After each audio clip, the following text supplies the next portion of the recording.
Remind you, some great stories on our website. We salute Jeff Zouch from Naked and Afraid. Jeff didn't win Naked and Afraid Season 2, but he sure showed a lot of class. He sure showed a lot of heart, and perhaps it will be his last ever Naked and Afraid. And by the way, yes, that's the program. You get naked and you're afraid. Details of that story and others on our website, KIDOTalkRadio.com. Joining us now, the pride of AEW, Will Ospreay's best friend, Jonathan Savage joins us from Fox News Radio. Good morning, sir. I'm just glad you didn't segue from Naked and Afraid into Jonathan Savage in London. That's all I'm grateful for. I thought about that. I really thought about going there, but we have too much respect for you. Well, I'm glad to hear it, and the respect is mutual. We appreciate that. So, Mr. Savage, where are we going today? What are we discussing? We're going to Germany today. Germany is a country which is a very large country in Europe, of course, a big economy, a big population, and it borders an awful lot of other countries. Now, but what Germany has done, it started implementing checks at all its land borders. Now, I imagine a lot of people listening will wonder what Germany is a country which didn't have checks at its land borders, and that's because Germany is part of the Schengen zone, a whole bunch of countries that normally people can pass freely between as if there's no border at all, like driving between the 48 contiguous United States. You can pick up a car in Portugal and drive all the way to Poland and beyond, but only need to stop for fuel and food. But Germany has decided to crack down on irregular migration and guard against what it sees as Islamist threats by temporarily checking vehicles at all its land frontiers. Well, what caused this? There's been a couple of factors prompting this. There's a consistent rise in public opposition to migration in parts of Germany, particularly asylum seekers, refugees, with a large number of people entering the country fleeing not just the war in Ukraine, but also the Middle East. And a number of people have traveled to Europe from North Africa in illegal small boats across the Mediterranean. But also we've seen recently a couple of attacks in the US, in Germany, which have been attributed to Islamist terrorism. 3 people stabbed to death in a city called Solingen last month on an attack blamed on a Syrian asylum seeker. The government's been vulnerable to criticism that it's not doing enough in response, and a party called the Alternative for Germany, a far-right anti-migration, anti-Islam party, has been growing in popularity in parts of the country. What do they attribute the growth to? The growth in popularity for the Alternative for Germany, I think it's been to do with the fact there's been a very large amount of migration in a short period of time, and of course the occasional Islamist attacks, which are terrifying for people in Germany, of course. Also, Germany has problems with, for example, a stuttering economy, unemployment, and these things often feel into the hands of parties which are not part of the political establishment. Jonathan Savage joining us, Kevin Miller in the morning, KIDO Talk Radio. Jonathan live from London. What's the latest concerning Ukraine and Russia, sir? Well, what we're expecting pretty soon is for President Zelensky of Ukraine to publish a peace plan, you might say. He said he's going to present this peace plan before the United Nations General Assembly next Thursday. He's going to share the details of this plan with Vice President Harris and former President Trump. But the UN will be very keen to hear what he's got to say. Now, this peace plan may be rejected by Russia, probably will be rejected by Russia, but President Zelensky wants to show that he wants to end the war as soon as possible, but on his terms. Meanwhile, Russia continuing to hit energy infrastructure targets across Ukraine. It says that these are infrastructure facilities which support Ukraine's military, but also, of course, they have a big impact on the ordinary Ukrainian population, electricity and water, for example. So that's what's happening on Ukraine right now. Yeah, and then again, of course, obviously, they're always worried about the nuclear plants that, if that goes up, who knows what will happen. Yeah, there's a couple of nuclear plants which have been mentioned recently as regards to the war. There's the Zaporizhia plant, which is in a part of Ukraine controlled by Russia. And then inside Russia itself, there's the Kursk nuclear plant, which is near the 500 square miles of Russian land that has been taken by Ukrainian troops. And the International Atomic Energy Agency is concerned about that. They've sent their Director General to check out the Kursk plant. Russia says that a Ukrainian drone hit the facility, and they said they had the remnants of that drone. Ukraine says it's not targeting that nuclear plant, but even if it were to be hit accidentally, that, of course, could cause a major problem. Well, these drones have become quite an issue. Yeah, this is the new frontier of warfare. One of the new weapons that many countries have in their arsenal. Ukraine has been manufacturing its own drones. It's been importing some drones, but Russia has not just been manufacturing its drones. It's been buying a lot of drones from Iran. The Shahed drone, which has been sending many hundreds of drones towards Ukraine in the last 2.5 years. And the closeness between Iran and Russia is growing and developing, with Iran being accused of now supplying missiles to Russia as well as drones. So multiple countries are getting involved in this war in ways that probably hadn't been foreseen 2.5 years ago. Jonathan Savage, anything else you'd like to share with us? What else could I share with you today? At the moment in Europe, there is a very big problem with flooding. Multiple countries in Central Europe have been seen towns and villages underwater. The capital of Hungary, Budapest, has seen the Danube rising at a rate of 3 feet an hour. At least 16 people have been killed in Poland, Romania, Austria, and the Czech Republic. This is something which is going to continue because this storm which has caused all this is moving south to Italy. So we're keeping our eye on that here on the international desk. All right. Well, we appreciate you, Jonathan Savage. Take care of yourself. Thank you. Take care. All right. Phone number's here, 580-5436. 580-KIDO. You know, it's funny. We've got this big ranked choice voting issue going on in Idaho. And, you know, not to get too inside, and by the way, we're going to play the comments of the director of the Secret Service, who says this time the Secret Service is going to do their job.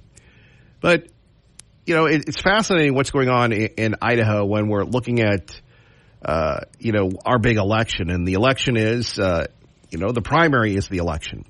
And some people have issues with that. And you had some people within I believe, the Republican Party. Phil McGrane will join us, by the way, the Secretary of State of the state of Idaho, coming up next hour.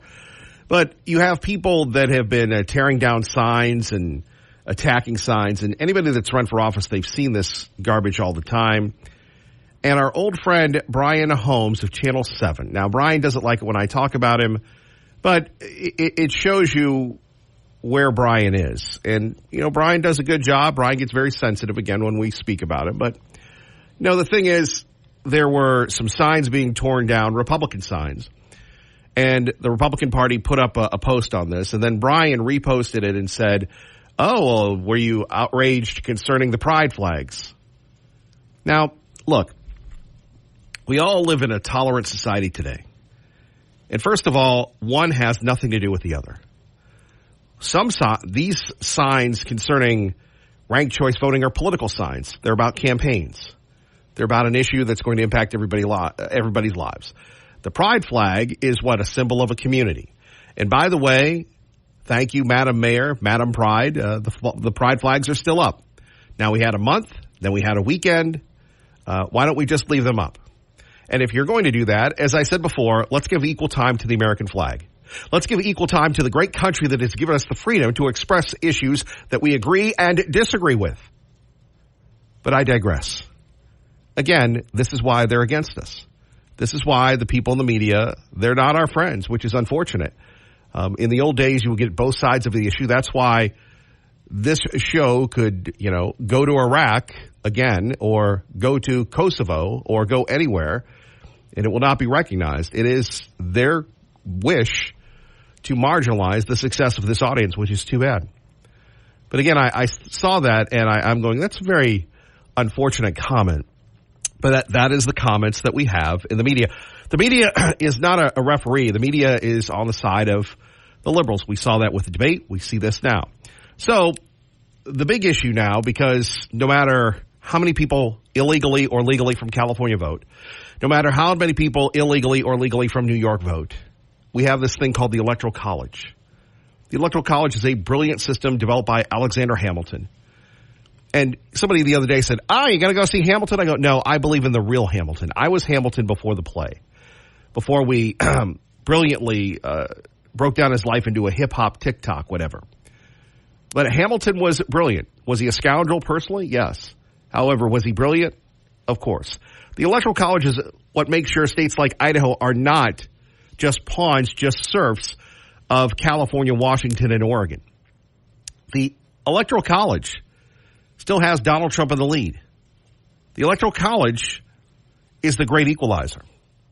If we wanted a popular vote, we would be a democracy. Now, California Democrat Jamie Raskin, he has an issue with the Electoral College. If the Democrats get in the House and the Senate and the presidency, not only will they load up the Supreme Court, get rid of our gun rights, but they will also get rid of the Electoral College. We passed the nation's first national popular vote interstate compact. We initiated that. We're now more than 2/3 of the way there because it's 2024. How about it's time we start electing the president the way we elect mayors and representatives and senators and governors? Whoever gets the most votes wins, right? Rather than a convoluted, antique, obsolete system from the 18th century, which these days can get you killed, as nearly it did on January the 6th. Right. What the heck is he talking about? Is he talking about the 2 assassination attempts against Donald Trump? No, he's talking about January 6th. Who got killed on January 6th?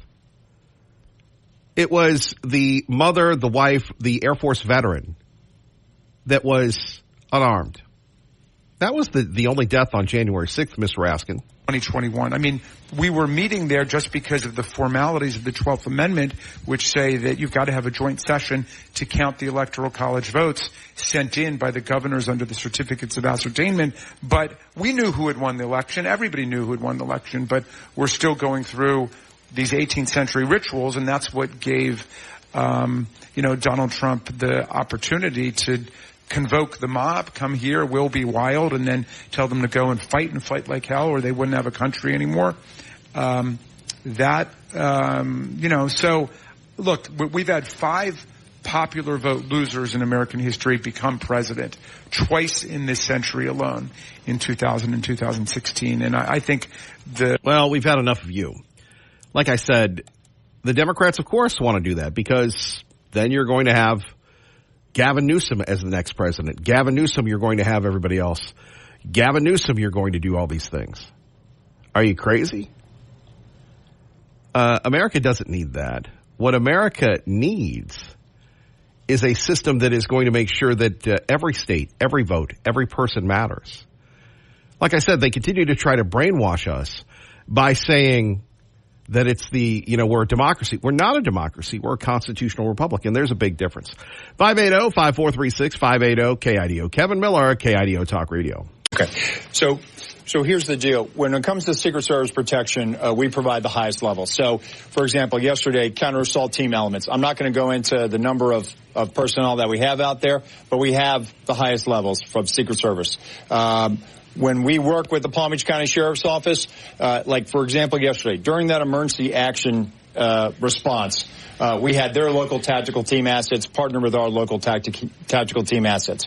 We had their helicopter up in the air, providing us 360 and situational awareness of the overhead for if there were any potential threats coming at us.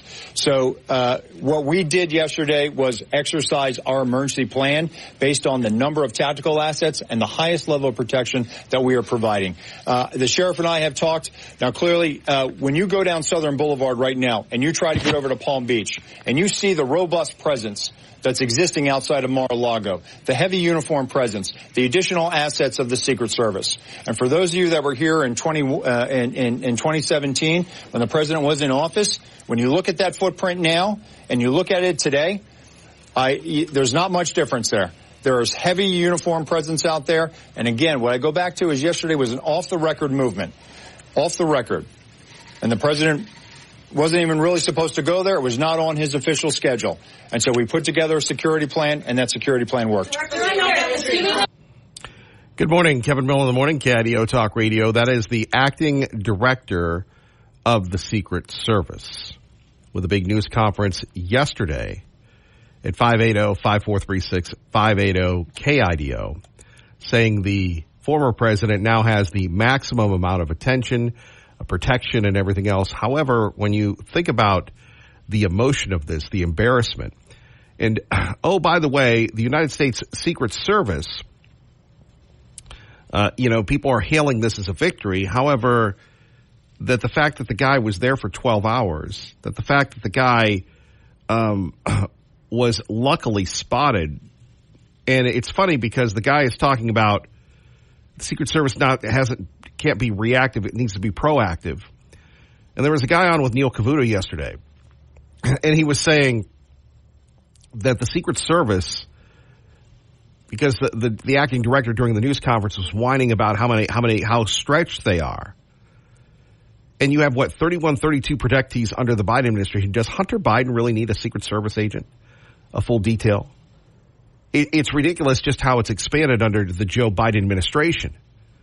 Who is more important? The former president, who's the leading contender now for the presidency, or Sonny Boy that should be going to jail, or anyone else? And certainly Hunter Biden, with the sale of his art collection, should be able to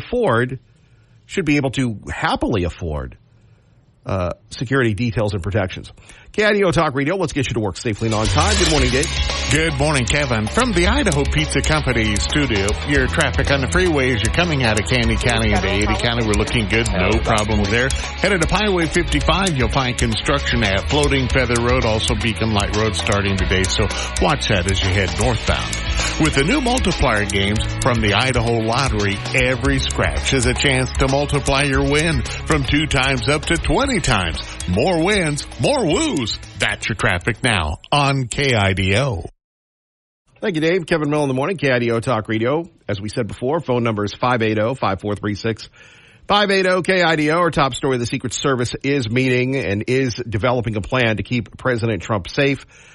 And people are talking about the political rhetoric. People are talking about, quite frankly, Donald Trump and J.D. Vance, they ramp it up. And you still have Joe Biden calling him the president a threat to democracy, and Kamala calling him a threat to democracy. And do words really matter? Remember the old saying? Remember my mom saying this to me. God bless my mom. In fact, I was doing a story that is on our website, and they talk about the 2 most affordable places to live in America. No, it's not in Idaho. But if you want to buy a house, Bo, you want to buy a house? Well, you got to move to Ohio. And you got to move to kind of a dreary part of Ohio, the land of Kevin Miller's birth, to explain kind of his dreary persona sometimes. The 2 places that you can buy a house, Youngstown, Ohio, very affordable. Of course, there's a lot of urban decay, a lot of crime, a lot of blight. Youngstown, you may not know this, Bo, but the mafia is in Youngstown. People say that they're in New York and Cleveland, but Youngstown, very, very big mafia place. At least it used to be. And for all those wise guys that moved out to Idaho, you know what I'm talking about. And then the other place, the land of LeBron James, Akron, Ohio, where LeBron and I were both born in the same place. That's about the only thing that we have in common, but that's an affordable place. Ohio seems to be where people are discussing and talking and all sorts of things, unlike Idaho. Now, the details of where you can buy a home and how affordable it may or may not be is on our website, with the latest article I posted concerning Idaho not being one of the most affordable states. In fact, it's one of the most unaffordable, second only to, you'll have to read the article to find that out. But back to what we're talking about with the rhetoric. Now, when we're saying that, sticks and stones can break your bones, and there I was, a mere boy at a place called St. Sebastian's Catholic School in Akron, Ohio, and I can remember where people would make fun of me. And my mom would say to me, sticks and stones can break your bones, but words will never hurt you. My beloved grandmother, Pauline Krause, would say that to me. And I can remember sitting there as we were doing hula hoops. Now, I can't even put a hula hoop around my waist now. It's amazing the energy you have as a kid. And I can remember her saying that to me as well. And yet today we're taught that words are just as important as everything else. Well, obviously you have to be responsible. But that, when we talk about toning it down, what about the libs? What about the libs that have radicalized these goofs, these crazy people? Now, let's face it. With all due respect to mental illness, which is an undiagnosed problem in this country. And again, sorry to the guy that says, I hate it when you talk about your life, Kevin Miller, but I'm in a very upscale restaurant because I'm an upscale kind of guy. Sunday morning, after church, I go to a place called McDonald's with the Golden Arches. I won't say that it was in Star, Idaho, but it was in Star, Idaho. And we've turned our restaurants into nothing more than glorified takeout factories. So there you've got DoorDash Danny, Grubhub Greg, and, Uber Sammy. And I walk in, and I'm trying to figure out how to press the buttons because we don't have people behind the counter anymore. And there are two elderly women. One of them, I think she's missing part of her arm. And they're yelling at each other. And they're talking about being mentally ill, and they're driving around in a van. And then one of them starts swatting flies on the floor. Now, dude, I'm just sitting there, and we all have our issues, right? Bo, I have a lot of issues. Sweet William has a lot of issues. I'm sure you have issues. But I'm sitting there looking at these people, and look, I'm not saying anything, and they're yelling at each other, and that's a mental illness. And think about whether it's MSNBC, whether it's CNN, whether it's Fox News. The media is about not public service anymore. The media is simply about churning and burning. Clicks and dips and daps and dupes. And if you listen to this stuff so much, it's going to have a negative impact on you. You're going to be a guy that is a loser in life. He goes to Ukraine. He is so touched by Trump derangement syndrome that somehow, and to quote Jesse Waters, which was a brilliant analogy, here's a guy with no job, no this, no that, who appeared in the New York Times, who appeared on multiple liberal shows, could almost kill the former president of the United States. It's not just about the rhetoric. It has to be everywhere, whether it's The View, whether it's this, that, and the other. Nobody is backing down. Remember as a kid or wherever where you just had to bury the hatchet? Nobody wants to bury the hatchet. Ryan Ruth was the suspect in an alleged assassination attempt on former President Trump. I immediately recognized the name because I had been in touch with Ryan Ruth for over a year in the early stages of the war in Ukraine. Like thousands of other international volunteers, he apparently went to Ukraine to help. I don't believe that he was fighting himself, but he had put up signs in Kyiv, Ukraine's capital, offering to help other foreigners find places in Ukrainian battalions. And that's how I initially came across him. I spoke with him, I think, once on the phone and texted frequently, and he put me in touch with several foreign fighters. Now, he seemed very genuine and passionate about supporting Ukraine. He mentioned plans to bring in thousands of Afghan and Syrian fighters, which I took, frankly, with a grain of salt. In an interview with the news website Semaphore, he claimed he'd been unable to get visas for Afghan fighters, but we don't know if he was actually in touch with any Ukrainian officials at all. Now, I've met American volunteers everywhere from Syria to Ukraine. Some are experienced soldiers and clear about the dangers they're facing, but others seem less well informed and their motivations can be quite confused. To be honest, Ryan Ruth did at times seem fairly naive. Yeah, he seemed like a kook, looking for glory, looking for this. Look, we have a political process, and we don't need people trying to tear down systems that were created to keep us safe. Let's discuss those issues next. 580-5436, 580-KIDO. Don't forget our friends at Beacon Plumbing. They say, stop freaking, call Beacon today. BeaconPlumbing.net, your number one choice for all of your plumbing needs. Talking about, the Secret Service. They say they're going to be a good Secret Service this time. And by the way, to those dedicated agents that listen to this program, we sure appreciate you. We appreciate all of your work, your dedication, and your commitment to keeping America safe. Russell in Star, Idaho. Hello, Russell. Hi, Kevin. How are you today? It's been a while, little buddy. How are you? Well, yep, it's been a while. Been working. Had a little medical situation. Big, giant kidney stone taken out. Thank God for the VA and Dr. Michael Miller down there. Just want to shout out to him. Everything's cool now. Kevin, regarding the Ukraine, this situation with this shooter is basically showing the catastrophic foreign policy of the United States and how we need to pull in the tent pegs. We need to collapse the tent in Project Ukraine completely and admit the truth that, as I called in your show many times and said, it's insanity. It was insanity. Back when Constitutional Jack was on, him and I initially said, America's on the wrong side of history.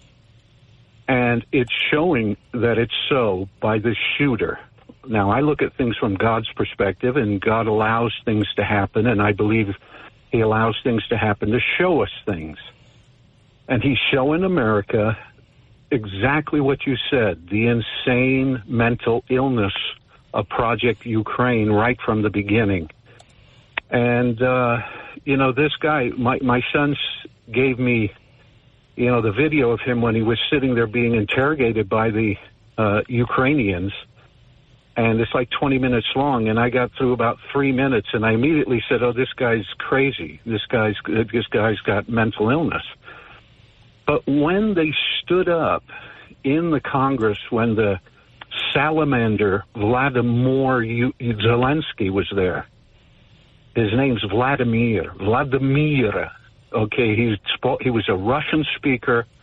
He became a Ukrainian. He was inserted by the globalists. It was a project led by Victoria Nuland, and it's coming crashing down. And we need to admit it.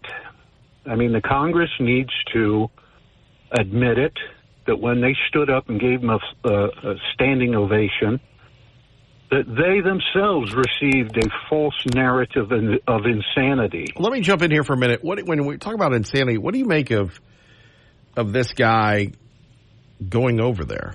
Why would you have a lot of people that are going to fight because they don't like the Russians or whatever, but what do you make of this goof? Well, Pete, men have illusions of grandeur, and heroism on the battlefield, and they want to be somebody, Our Lord Jesus made himself no reputation. That should be our model. I'm with you, but Russell, but I mean, isn't that a younger man's game? And as we age, we get perspective and go, well, it wasn't so bad, and we did a lot of good. I totally agree with you that the delusions of grandeur and everything else, but I would think they would fade with age. Yeah, that's true, but not when you have a severe mental illness. Yeah. Okay, I'm sorry to interrupt. Please go ahead. Not at all, Kevin. This whole Project Ukraine to me is a mentally ill operation by the Foreign Service, by the globalist. They're attacking a world power who is a nuclear weapon and saying that they're going to regime change there, and they're going to, bring them under the globalist umbrella. It's just a failed project, and it needs to be acknowledged. I mean, look, the Vladimir Zelensky guy, he's so corrupt. I mean, the whole place is so corrupt that, the American people have been deluded by false narrative. Where you get a good narrative, RT News, they are now attacking that narrative, which is an alternative narrative that you can listen to and judge for yourself. But they want to take that away because they're panicking, because the narrative that they put forward into the minds of the American people, deluding them and causing them to believe what was false, it was a totally, perfectly provoked project, okay? Going back a long time. I mean, this fellow Putin, he was on the scene, he was laughing, he was a normal fella on the political scene for years and years, but then they decided they got to go and do what they're going to do with Russia. They need to pull back, Kevin, and I hope that some of the people in power are listening to, the Congressman Fulcher, pull back, tell everybody we made a mistake, begin to repent before God and say, we're not going to put the world in peril. Russell, thank you for the call. Apologize for the quick ending. We've got to get to Sean Hannity. Kevin Miller, KIDO Talk Radio. KIDO Talk Radio. On the right side. This is the Sean Hannity Morning Minute. You know, the media, they're actually blaming Donald Trump. Oh, it's his, is he going to calm down his rhetoric now? I'm like, what? What? This is so sick. They're so ugly. This accused gunman hid in this sniper's nest for 12 hours before he was spotted in what seemed like the moment before he was about to pull the trigger. These two recent attempts on Trump's life follow a long list of prominent Democrats. Well, they've called for Trump's assassination. You know, I think an awful lot about blowing up the White House, you know, or how many Democrats have called President Trump the second coming of Adolf Hitler. From coast to coast, from sea to shining sea, it's the Sean Hannity Show. All right, remember the old way of shopping for custom window treatments, waiting around all day just to get an overpriced quote from a commission-pushy salesperson? Well, those days are over because Blinds.com invented the better way to shop for custom window treatments. Now, with completely virtual consultations, you're never going to have to deal with a salesperson in your home ever again. And whether you're a do-it-yourselfer or you prefer to use professional installation services, you can count on Blinds.com to deliver top-quality window treatments. And that means premium woven wood to motorized shades. They're my favorite, and much more. You get unlimited custom window treatments installed, all for one low cost. And at Blinds.com, there are never any hidden fees, no showroom markups. The price you see on the website is the price you pay. And with Blinds.com, they have the 100% satisfaction guarantee. If you're not happy with the style, the color, the fit, they're going to work it out for you. Shop at Blinds.com right now. Get up to 45% off. Save up to 45% at Blinds.com. Rules and restrictions may apply. All right. Thank you, Sean Hannity. Kevin Miller in the morning at KIDO Talk Radio. Phone numbers 580-5436, 580-KIDO, talking about Secret Service protection and just how committed people are to keeping Donald Trump safe. Now, yesterday we had a chance to preview J.D. Vance versus Dana Bash, and this is really what it comes down to, censorship. And this is what concerns me about the future of political speech and the future of, quite frankly, our format. Dana Bash on CNN's State of the Union lecturing J.D. Vance on his rhetoric. Let's take a listen. By the way, this is the most compelling thing you're going to listen to. There's a little long run up here, but the payoff is worth it here on KIDO Talk Radio. You've queued it up to the right thing this time, Sweet William? Okay, thank you. Reviewed 11 months of 911 calls. They only identified 2 instances of people alleging Haitians were taking geese out of parks. They found 0 evidence to substantiate those claims. Also, other evidence that you have talked about, even you've retweeted alleged evidence, are unsourced social media videos from a different city, apparently no connection to Haitians. And this is from a conservative activist who offered a $5,000 reward for such things. And then going just backly to the schools and the hospitals and so forth being overwhelmed, nobody is disputing that the town of Springfield, Ohio, needs help. But you're not just a bystander. You're the senator from Ohio. So instead of saying things that are wrong and actually causing the hospitals, the schools, the government buildings to be evacuated because of bomb threats, because of the cats and dogs thing, why not actually be constructive in helping to better integrate them into the community? Because there are a lot of employers there who say that the Haitian workers are helping fill jobs that they need desperately filled. Dana, first of all, let me just respond to a couple of things that you said, but I want to start with something you said, which I think is frankly disgusting and is more appropriate for a Democratic propagandist than it is for an American journalist. There is nothing that I have said that has led to threats against these hospitals. These hospitals, the bomb threats and so forth, it's disgusting. The violence is disgusting. We condemn it. We condemn all violence. Senator, this happened after you and President Trump were on the debate stage, said that cats and dogs were being eaten. You asked a question, Dana, and I'm going to go ahead and answer it. What we have said is that this town has suffered terribly under the policies of Kamala Harris. Now, you just accused me of inciting violence against the community when all that I've done is surface the complaints of my constituents, people who are suffering because of Kamala Harris's policies. Are we not allowed to talk about these problems because some psychopaths are threatening violence? We can condemn the violence on the one hand, but also talk about the terrible consequences of Kamala Harris's open border on the other hand. Now, let me just fact check a couple of other things that you said, Dana, because it's important.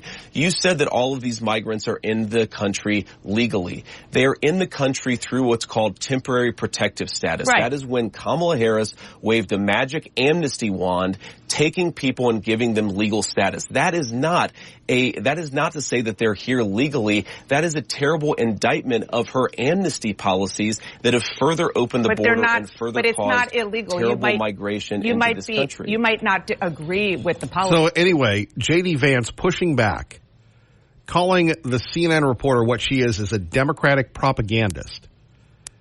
And it gets to a point where J.D. Vance hits her with, look, I'm coming on your show. If you don't want me here, I'm just going to leave. And she catches herself. But this is the type of interview, and this is the type of pushback you're getting with Vance and Trump that you're not getting with Harris and Waltz. And I know his name's Walz, but it's Minnesota Waltz to me. And Minnesota Waltz doesn't want to talk to people. Heck, remember when we had the attacks and the hostages were killed? He didn't want to talk about it. He wanted to go back to his corn dog. Looking at that guy's physique, he's had too many corn dogs.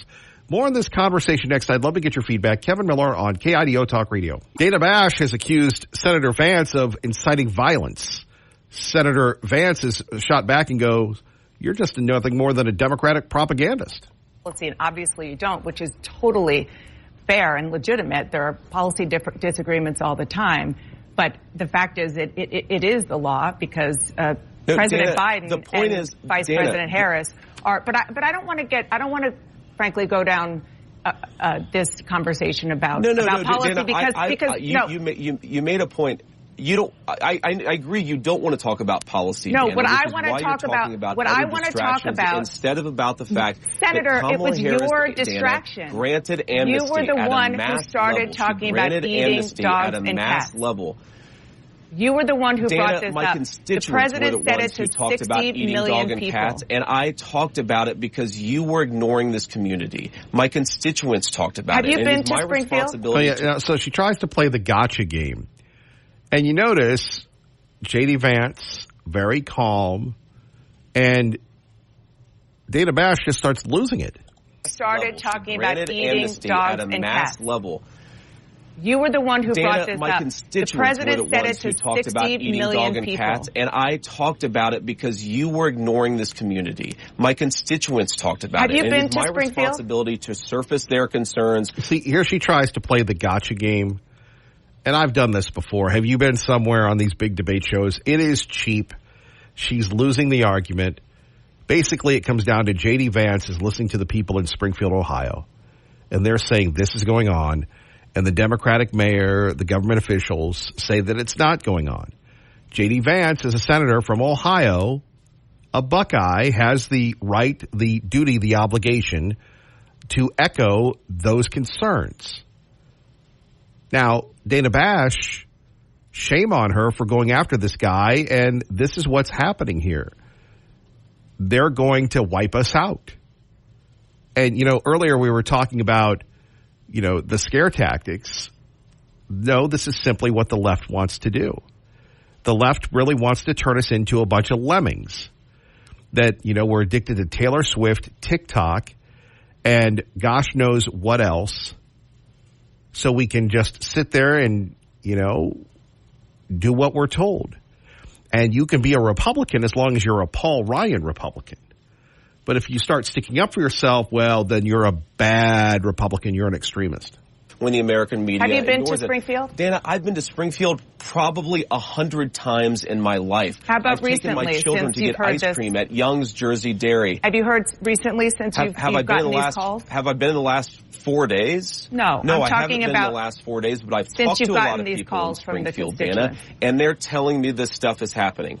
Dana, would you like to ask me questions and then let me answer them, or would you like to debate me on these topics? I noticed that when you had Kamala Harris and Tim Walz, you gave them multiple choice answers to the questions that you asked, and you allowed them to answer the questions.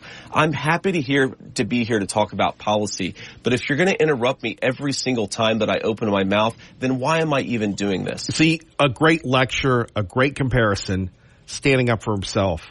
Hey, you had Minnesota Waltz on, you had Kamala on, and what happened?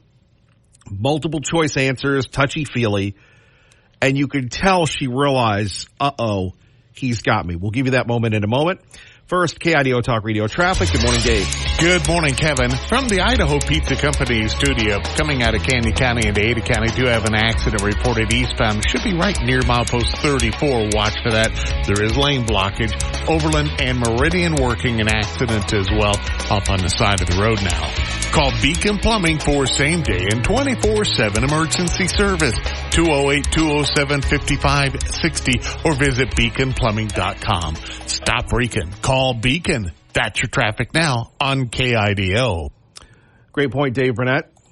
So please ask a question, and I'd ask you to be polite enough to let me answer it. Yes, I am, and I think that if Kamala Harris and Tim Walz were making unsubstantiated claims that had racist undertones about people eating dogs and cats, and they didn't answer the questions about that, then I would have similar interactions with them.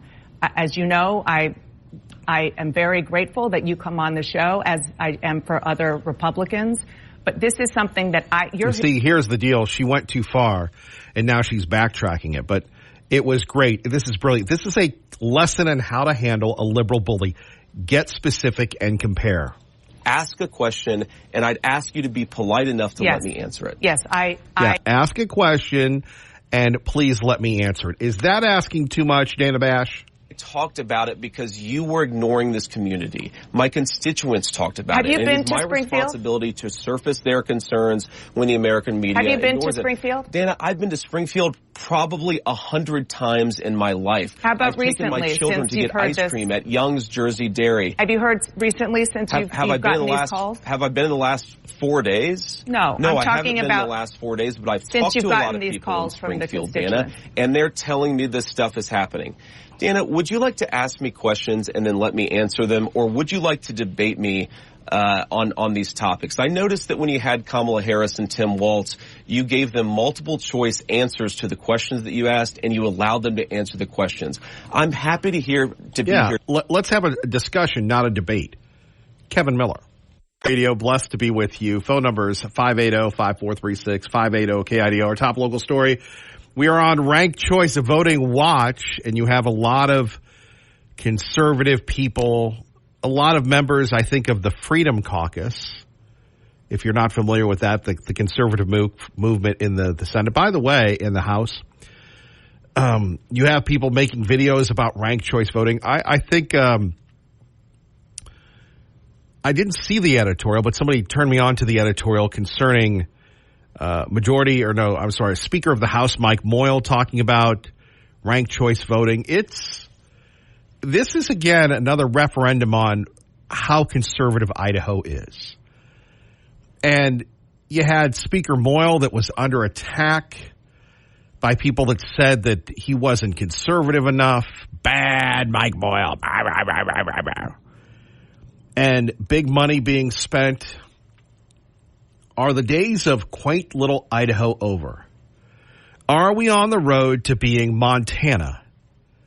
Are we on the road to outside special interest groups spending a lot of money to influence our beloved gem state? That's a fascinating question, and most of us, we can't even spell ranked choice voting. Now, if you follow hardball politics like we do on this program, you're going to understand that this is the big enchilada. Now, coming up today, we're going to have the Secretary of State join us at 35. We'll also have our friend Dave Petso join us.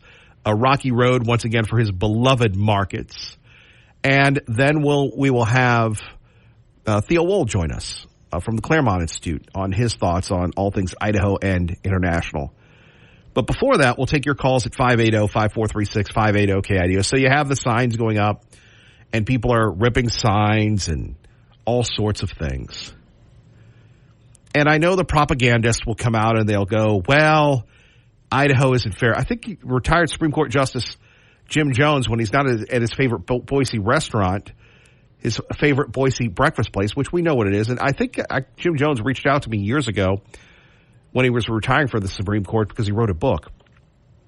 But he has been adamant that don't let one political party control Idaho. And then you have the Speaker of the House, Mike Moyle, saying we don't need ranked choice voting. It comes down to this. If you have a bunch of squishy Republicans, liberals, and the devious, sneaky libertarians all coalescing together, you could have that. And you talk about ending the dominance of the Republican Party, and people are going to go, look, man, I don't like the way the Republican Party is being run. Remember, we had a lot of former Republican officials come out in favor of this by saying that the Republican Party is too mean. I know if you're from California, you're going, too mean? Really? Yes, too mean. And, it used to be in Idaho, and this just changed recently, when if you had big money, you could spend your way into an office. And what we're seeing now are outside groups, and one of them targeted the Speaker of the House that we supported, that I'm a constituent of, that I voted for, and they wanted to get rid of him because he didn't pass the purity test.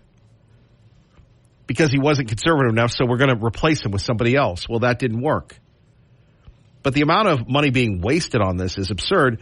You bring in ranked choice voting, why even have political parties? Because it's just going to be, they call it, what is it, the jungle primary? I'm offended by the term jungle. I don't really like that term. However, that's the way it's going to be. And so we're going to see whether or not the state has really gone more conservative, as the current leadership of the Republican Party has bragged openly. And by the way, the results of recent elections would say that, yes, they are, in fact, the state is moving further to the right. I don't have a problem with that. I love the right. I'm all about it. However, if there is that old traditional libertarian vibe, then we could see ranked choice voting passing. By the way, a lot of people say, Kevin Miller, all you do is have on the same people year after year. You're right. It's called equity. It's called not equity and inclusion. It's equity, the putting value in things. If you don't know about our friend Tea Party Bob, who founded the Gem State Patriot along with Steve Ackerman, they spent their own money to fight Idaho becoming part of Obamacare. They spent their own money holding forums with IACI and the Idaho Freedom Foundation and Kevin Miller to come up with alternatives to Idaho drinking the Obama Kool-Aid. Tea Party Bob personally spent his own money warning people about expanding Medicare and Medicaid, which is a huge portion of the budget and means that Joe Biden really controls us because the federal government can withhold funding and then the state is on the hook for it. But during that time, people thought, they listened to the TV ads, they listened to the commercials, they listened to the radio ads, where it was all about free money. Get your money, otherwise Wyoming's going to get it. So this is really what it's going to come down to. I guess it's all about the skill of the copywriter.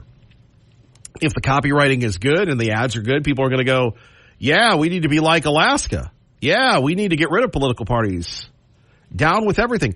And I think apparently, I saw this from the Old State Saloon, there were people there at the Pride advocating for the elimination of primaries. And that's really what ranked choice voting is. You don't need a primary. You just have a big primary, and then you have another primary, and then the losers the losers are winners. But behind the scenes, what you're not going to hear anywhere else is this is a battle, again, for control. And maybe the establishment Republicans, they think this is a good thing. I don't know. I haven't heard anybody really come out against this that's an elected state official except the crime-fighting attorney general. That's going to be, like I said, a big issue. And then right after this race, we're going to find out And I do believe, and I was the first to say this, that the governor will run for a third term. I said that a year ago. Whether he is challenged by the attorney general, whether he is challenged by the chairman of the Idaho Republican Party, whether he's challenged by a congressman or a senator is beyond me, but I do believe the governor will be running for another term. He believes that his course is the best way, and obviously other people believe that it's time for him to go. But we'll see how that plays out. Well, I will tell you, Kevin, in Idaho law, the mortician can arrest the sheriff, and the mortician's a friend of mine. So when you get that job, watch out for my mortician. There we have it from the governor from Happier Times. Amy, what do you think of that? It's funny, 80 days ago I was the most unregulated state in the nation, and now I'm Hitler. Governor Brad Little from a previous appearance here on the Kevin Miller program.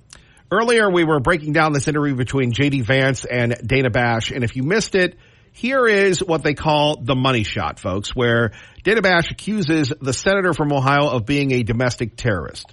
To Springfield? Dana, I've been to Springfield probably 100 times in my life. How about I've taken recently, my children since to you've get heard ice this? cream at Young's Jersey Dairy. Have you heard recently since you've gotten these calls? Have I been in the last 4 days? No, I'm talking I haven't been about in the last 4 days, but I've talked to a lot of people in Springfield, Dana, and they're telling me this stuff is happening.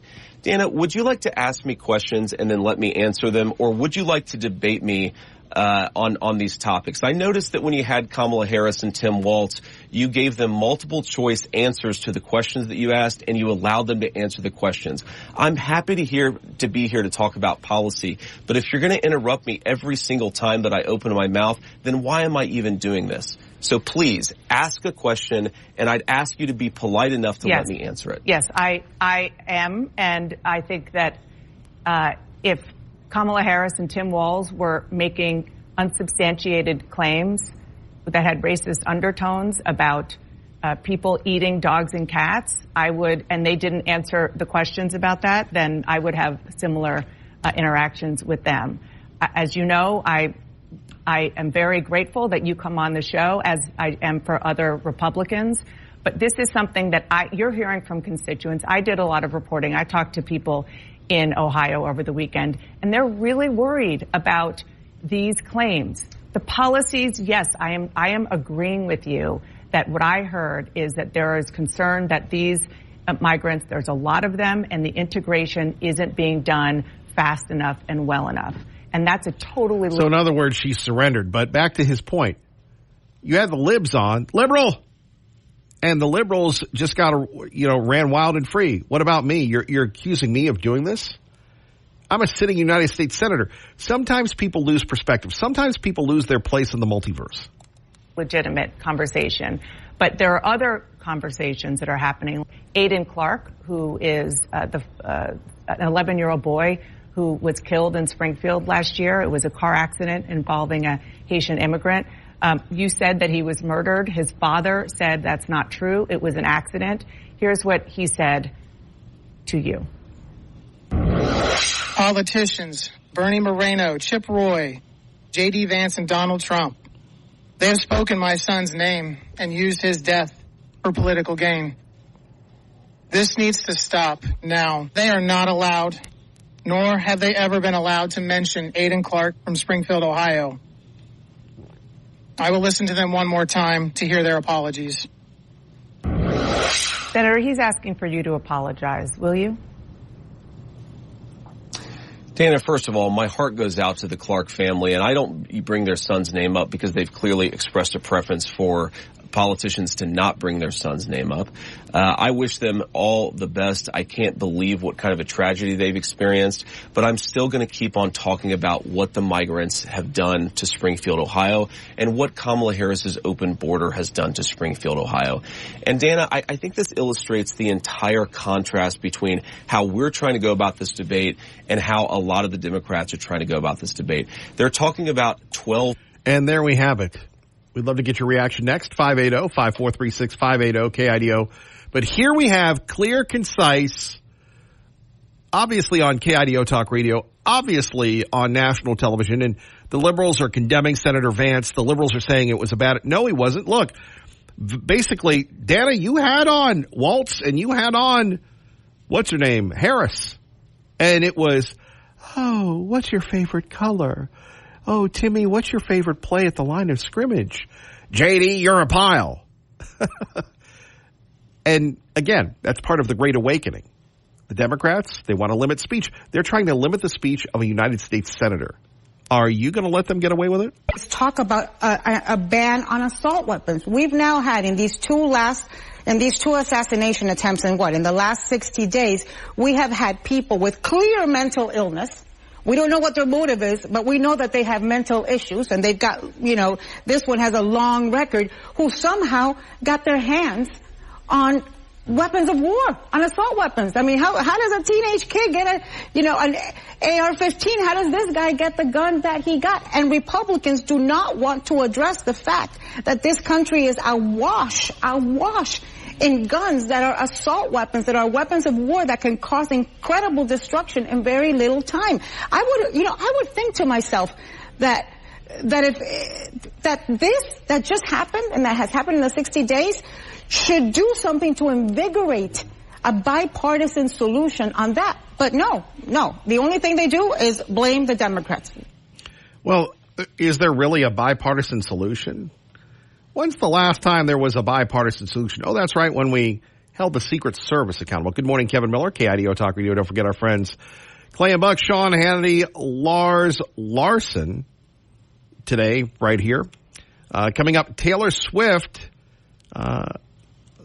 uncensored on her relationship with Donald Trump. In addition to that, America is speaking, and contrary to what people at CBS News and other people are saying, and I'm sure Mark, the watchdog of Eagle, Idaho, is going to be happy to hear this. Join you. Leanne and Stephen Schaefer were first to arrive and say they can't wait to vote. I want someone who's strong, who demands respect, and who gets the respect, and who can deal with foreign leaders. I think Trump's the guy. There's so much going on throughout the world, in this country as well.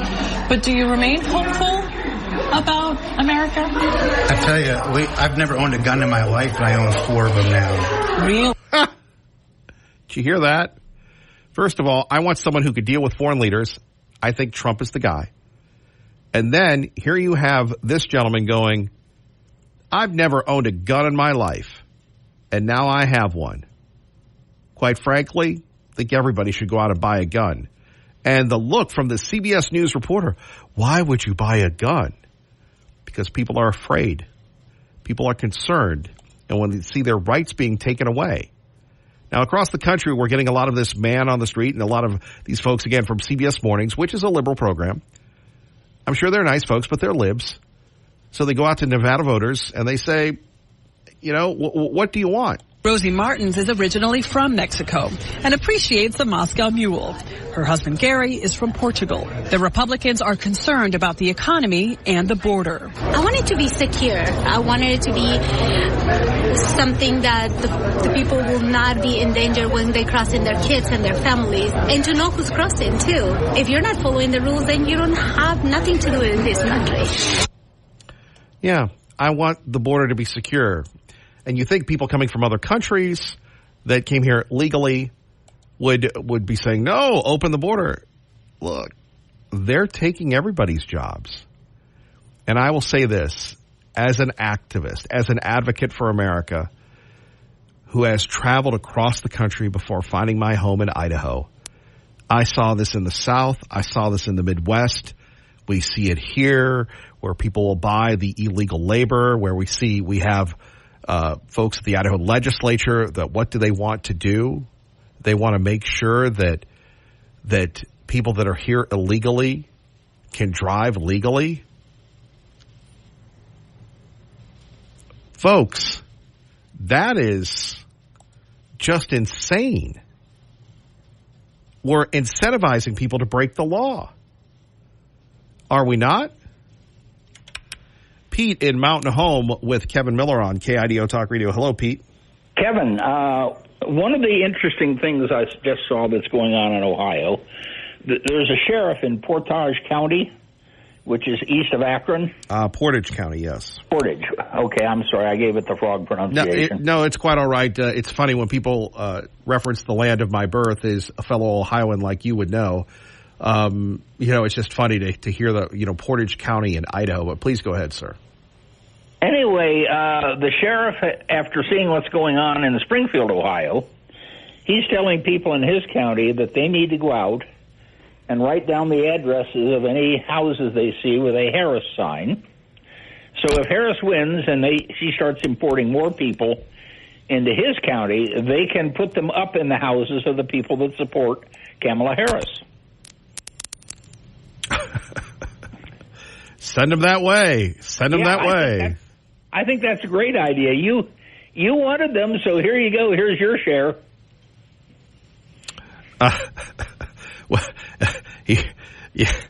I can't respond to that, Pete. That was great.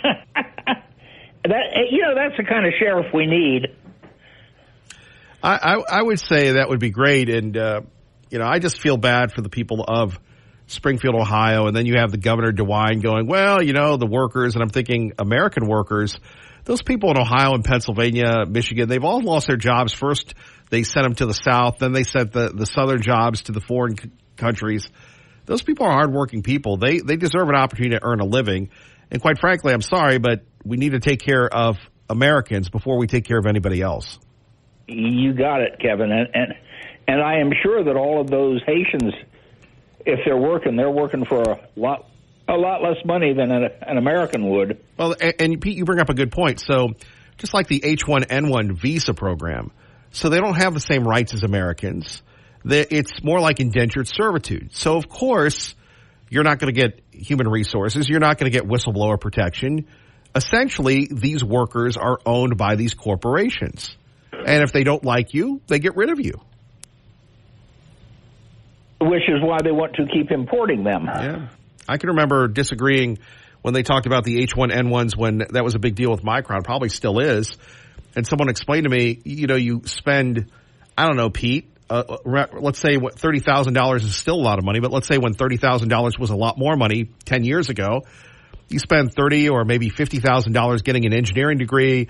You're one of the best in the world, and you lose your job to Billy from Pakistan or, Sally from India because they can pay them, a fourth of what they're going to pay you. And if they get out of line, they ship them back. Yeah, there is a serious monetary incentive to those big corporations to have a lot of illegals here that they can hire. Yeah. But let's go back to Senator Guthrie, who for year after year, I don't think they did it this year. They kept their powder dry, but he wanted he's fostered a bill. I think it almost got out of the Senate where you would people here illegally drive. And then you have people on Channel 7 and everybody else that never gives equal time to the conservatives saying, oh, yeah, we should do this. This is good. How about just not letting them own a car or drive at all? Sorry. Well, how about, if there's a requirement for citizenship to enforce that? Oh, no, you can't do that, Kevin. That might be racist. Yes. Yeah. I don't know. Anyway, I just thought I'd share the story about that sheriff in Ohio. Well, I think that's a good idea. If you live here in Idaho and you go around and see some Harris signs, you might want to write down the address. Right, and put in multi-languages, welcomed here. Come on in. Yep. All right, catch you later. Thank you for listening, Pete. Quick check of traffic. By the way, can you believe this? A high today of 67? More details on that in a minute. KIDO Talk Radio Traffic with Kevin Miller. Good morning, Dave. Good morning, Kevin. From the Idaho Pizza Company studio, working accidents at Ustick and Meridian, Oberlin and Meridian, on the freeway eastbound at 34.5 at the Meridian interchange. Also have an accident working in Nampa at Dooley and 12. Dealing with a backed-up drain can be expensive. Perfect Plumbing, Heating, and Air will clear your drain for $29, providing you with unbelievable home comfort without breaking the bank. Call or schedule at callperfectnow.com. That's your traffic now on KIDO. And thank you, Dave. Taking a look at your forecast on KIDO Talk Radio. High today of 67, low tonight 54. Chance of rain, 40%. High tomorrow, 73 with only a 9% chance of rain. Don't forget our friends at Beacon Plumbing. We love Beacon Plumbing. Beacon Plumbing will take care of you like they've taken care of me and my family's homes and everybody else's homes. Stop freaking. Call Beacon. BeaconPlumbing.net. Fox News brought to you by, you guessed it, Beacon Plumbing. Kevin's not going to get nearly the same attention as Proposition 1. Obviously, the ranked choice voting, the open primary piece, that's coming up. A lot of questions. I think some of your listeners have heard I sent a letter to the Legislative Council back in July. It's 5 pages. It really reflects well my views in terms of less about the philosophical arguments, which I think is probably a lot of what, you guys are probably talking about routinely, and really just talk about the logistics of what can we do in terms of the changes being proposed for the primary versus what can we do in terms of the changes for the general election. They are significant changes, particularly that ranked choice voting piece for the general election. And so that's where me and the county clerks are trying to still kind of wrap our heads around, if this were to pass, what would that mean? Yeah. Finally, still doing the barbecue? Not as much as I would like. I've done a little bit of barbecuing. I need, we always talk about it. I need to do more. As you can appreciate, I'm a year and a half into this role, still getting my feet under me, and we've got a major election coming up, so I won't do quite as much barbecue in the next 50 days. Final thought, a minute left. The state of the Republican Party.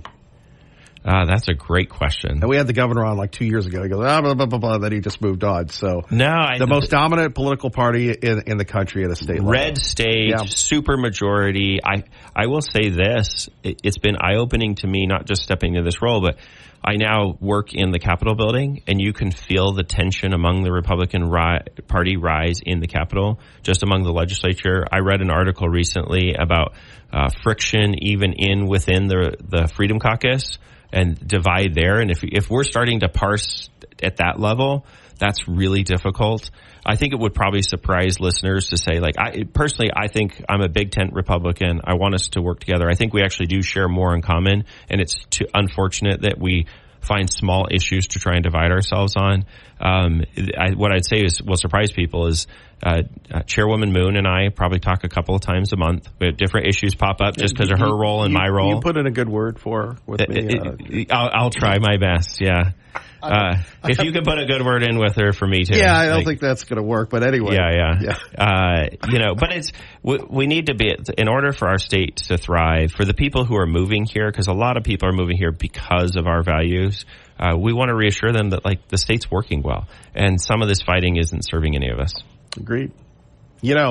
You need to come back in anytime. I mean, since you like coming in, we'd love to have you back. Okay, I'd love to be back, especially as we're headed to election. I think this is a great opportunity for us to talk about everything coming up and answer more questions as we get closer. I think more questions will come. I'm going to be trying to run her up to your boy Joe. I mean, you guys are on TV all the time, so appreciate you, sir. Thank you. Thank you, Kevin. Money Matters.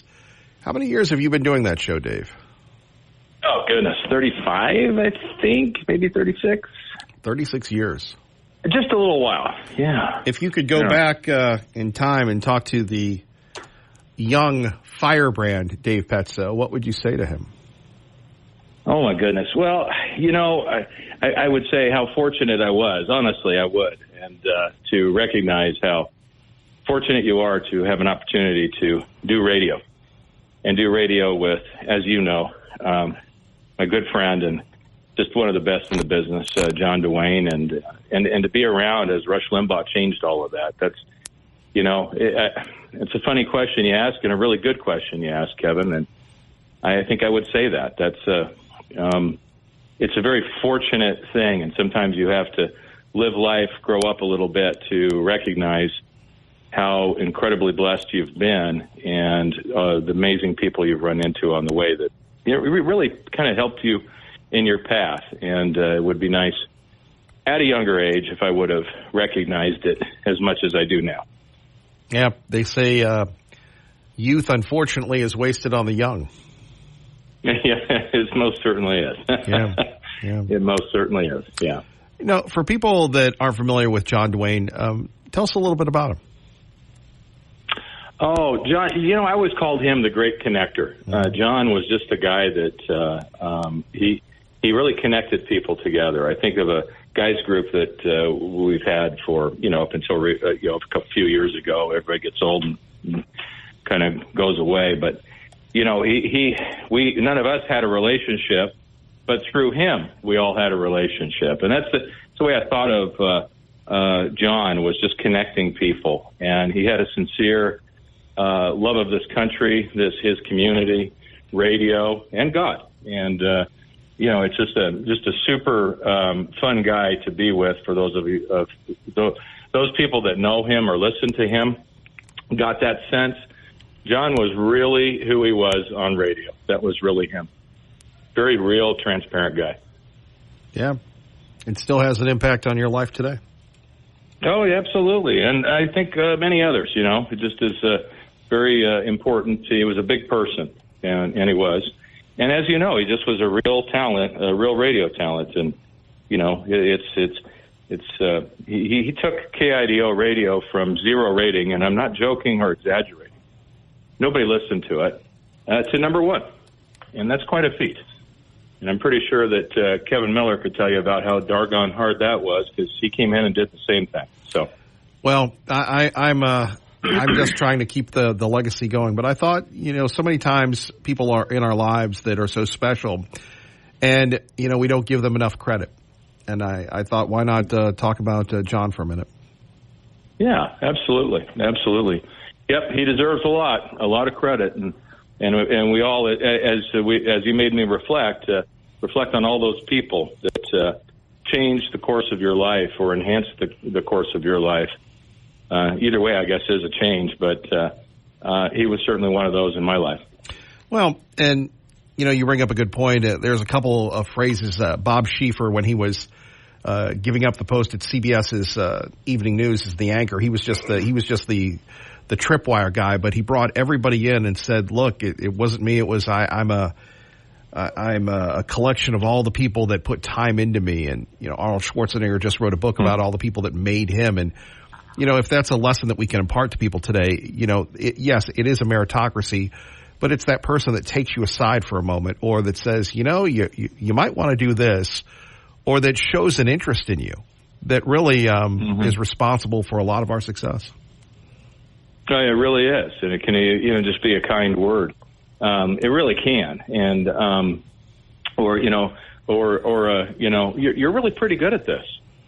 That can mean a lot when somebody is doubting themselves. I don't mean in a ball in a corner or a little child, but even adults, we all need that. We all just need that little, wow, you're pretty good at this, and that's just sometimes can help a person just go, thank you. I was just about to give that up. Yeah. And go on to something else. Yeah. Dave Petso joining us here. Kevin Miller, KIDO Talk Radio. So, your thoughts on the Fed and what's going to happen next, and the future of the Republic? Yeah. Well, all of it's up in the air right now, isn't it, Kevin? Mm-hmm. It's we have so many fires going on everywhere, and such confusion. As far as the Fed, I think it's the smallest of things out there, although in the business world, that's all they talk about is the Fed. Interest rates and everything's okay. I think everything else is much more important than that, and whether they cut a quarter of a point or go to a half a point, I guess if I had to make a bet, I'd go with red on the roulette wheel, and I'd go 25 basis points. I don't think it's relevant either way, and I'm not sure that the market cares.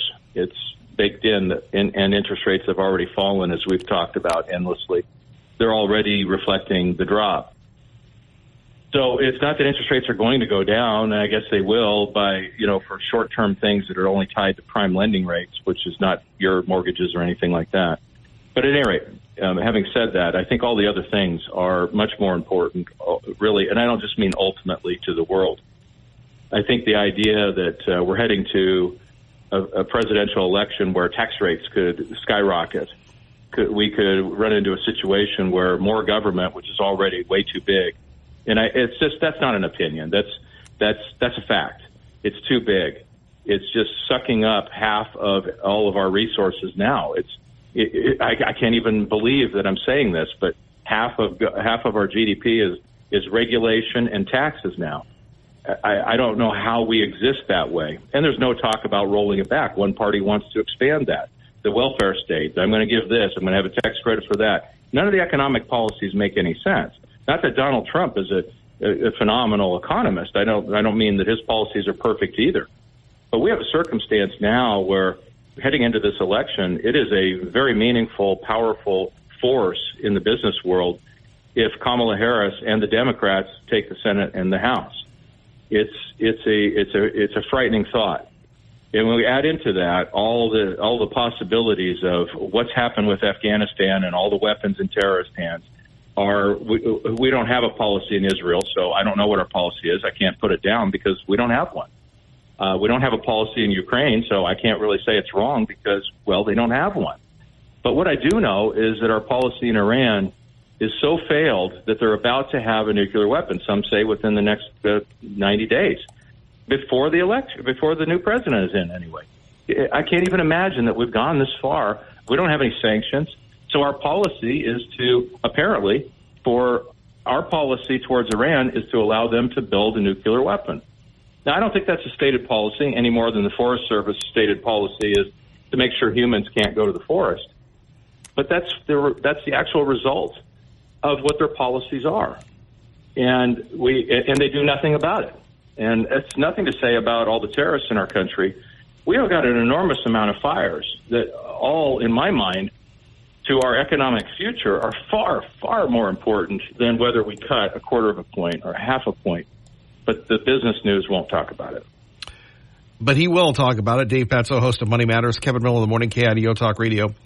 You know, we're going to talk more about the deficit in a minute, but here's a good one. I was driving around your neighborhood yesterday, and you're going to go, no, Kevin, I have guards out to make sure people of your ilk. You'd have been arrested. Right. Thank you very much. We have the posters out. If this goof looks like Jerry Garcia looking guy stops by, arrest him immediately. No, I was, your place of business. And I mean, that downtown is horrible. Oh, you mean for all the construction? I just like to say open-ended questions or statements and see if, I mean, it's so bad. And I'm looking at people, down the street from you, and I'm thinking, how are these people in business? They can't get in. The streets are shut down. Yeah. I know. You're absolutely right. I don't know how people get to the liquor store. So I'm sure they just over there at the liquor store, there's a beauty place, there's a winery, and of course, big city. But, they come in the back door for those. So, so we have a much busier alley, if you will, to get to that parking lot behind us there. So, yeah, but you're right, Kevin. It is very disruptive to business. Same thing they did on Orchard here, basically on and off for the last year, because they tore the whole thing down, closed it, and all those businesses on there just have to be dying because people aren't even driving by or can't get to so many businesses, and then they redid it again. So I don't know why that plan was that way, but anyway, it did happen, and it is a huge impact. And I know we all complain that we don't have the right infrastructure, and then when they go and they do road construction, we complain also. So I guess it just is human nature that we just want to complain.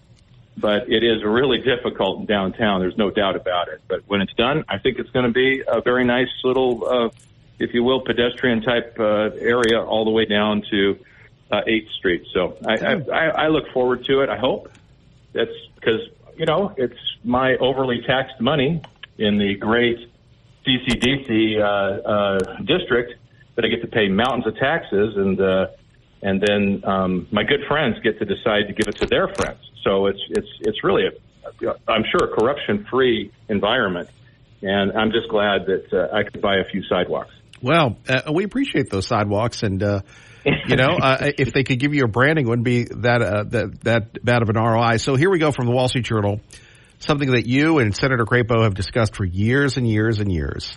Federal debt is soaring. Here's why Trump and Harris aren't talking about it. Why aren't they talking about it, sir? Because neither has a plan, and it doesn't seem to be on anybody's radar yet. It would be the easiest thing in the world for Donald Trump to be 5 to 10 points ahead in the polls. But he won't because he's Donald Trump. But I wish he would talk about it because I think people expect him to and are not going to give him credit for expanding government and giveaways. I don't think he's going to win votes.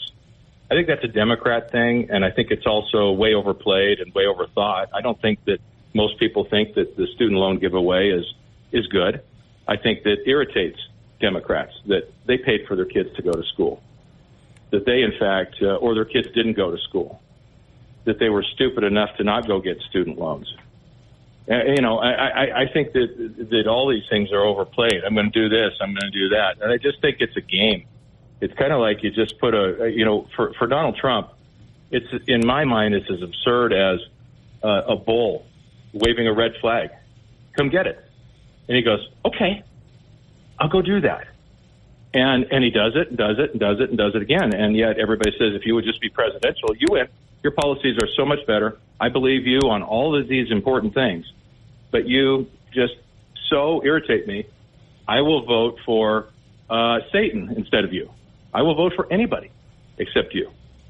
And somebody who's proven to be ill-equipped for this job, to be kind. I'll vote for her. I will vote for anybody but you, because you just cannot stop being you. And you are irritating. And it's just so frustrating, Kevin, as we look at this, because his policies are good. We were so much better off. All those things that I said are in trouble and worry me more than what the Federal Reserve is doing. All were fine literally 3 years ago. They're not anymore. And that's all on Biden and Harris. That's all we have to do. That's the only case that has to be made. And he's in, but he won't. And I don't understand it. It seems very frustrating, and I wish he would talk about serious things, like our deficit. Mr. Crapo's right, and this is a huge problem. I know Jim Risch has been on this forever and ever and ever and ever talking about this, and how this is a major problem. Nobody's listening because we got our heads in our phones, and we're not thinking about anything except the end of this day. What's in this day for me?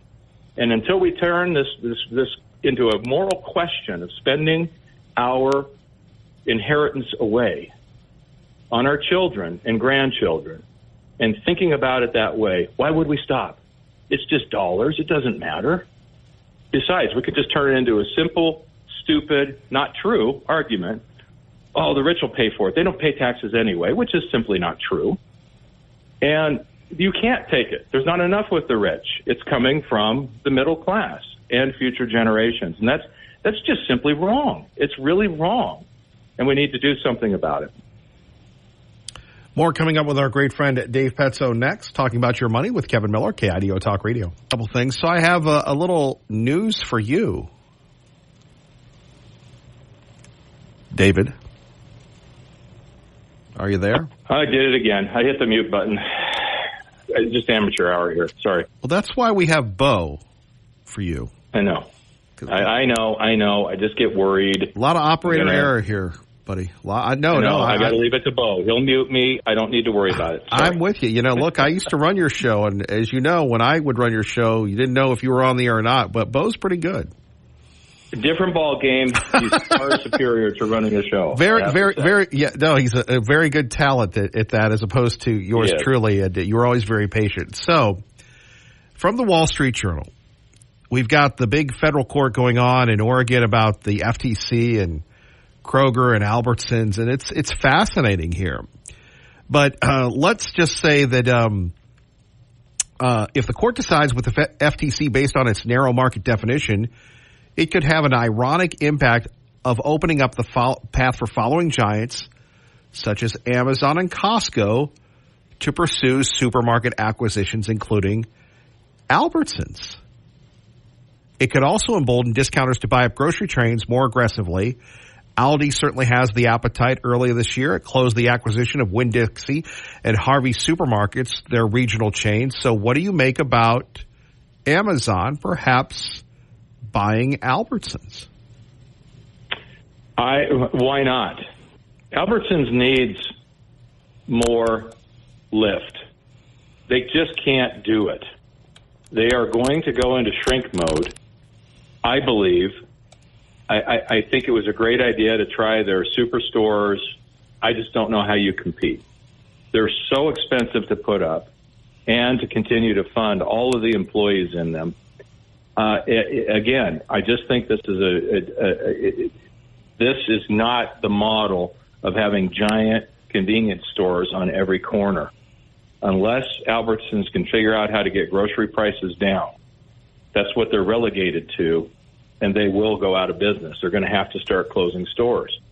So regardless, they need a suitor. And if it's not going to be Fred Meyer, which I think is the best to compete against the giants, I think another suitor could come. And I think it couldn't come soon enough for Albertsons. Again, I'm not here to put a stake through Albertsons. I just don't see a path forward in an industry that has 2% margins. And it feels to me like they're shrinking on these smaller companies. I don't know how they're going to do it. And these stores, again, like the store near us at Orchard and Overland, I just don't see anybody coming out of that store with more than a handful of things. It's just not the kind of model with what you're going to wind up with shrinkage and waste. It's just that works. And so I don't see a good path forward. Kevin, I guess what I'm going to say is why not? They need it, and stores have to get bigger or they're going to die. They just can't compete against Walmart. Yeah, but on the other hand, people seem to be willing to pay more for Albertsons. And, you know, the store I go to, I mean, it's always packed, and we're always complaining about the high prices, but we're always paying. Well, that is what you call a successful store. That's good. So people are going there, they complain about the high prices, but they love the store enough to be there. Kevin, I think that's great, and that's a success story. And so I do think that obviously they've got successful stores. Obviously the company is profitable. But I'm thinking of the future, and I just don't know how you do this going forward against companies that have massive amounts of buying power and do not have the overhead that you do. You're right. It just seems odd. And again, you study these things all the time, that here we have Albertsons that has come back. They've done these superstores. They're reinvigorated. And then Kroger comes along. And by the way, Kroger now is saying that they'll save $1 billion in customer costs because Albertsons costs more than Kroger's. You know, it's odd, though, that the people that came up with this merger, and they don't know marketing. They've got a great rapid response team. They've lit me up about 5 times, rather respectively, with my fake news. However, they never got ahead of this and talking about the benefits of, let's say you're an Albertsons shopper, and the Kroger acquisition is going to save you 20% off your goods, which would make them more in line with Fred Meyer. You go to Fred Meyer. And yes, the groceries are a lot less than what you get at Albertsons. They never really made the case. It seemed like from the very beginning they were on the defensive. I don't disagree with you, Kevin. They should have been out in front. They should have anticipated that people would be against this. But I don't think anybody's going to believe them anyway. Do you? I think that people just simply say, no, I like what I like. I like the same, and I don't believe you that a merger is going to be good for me.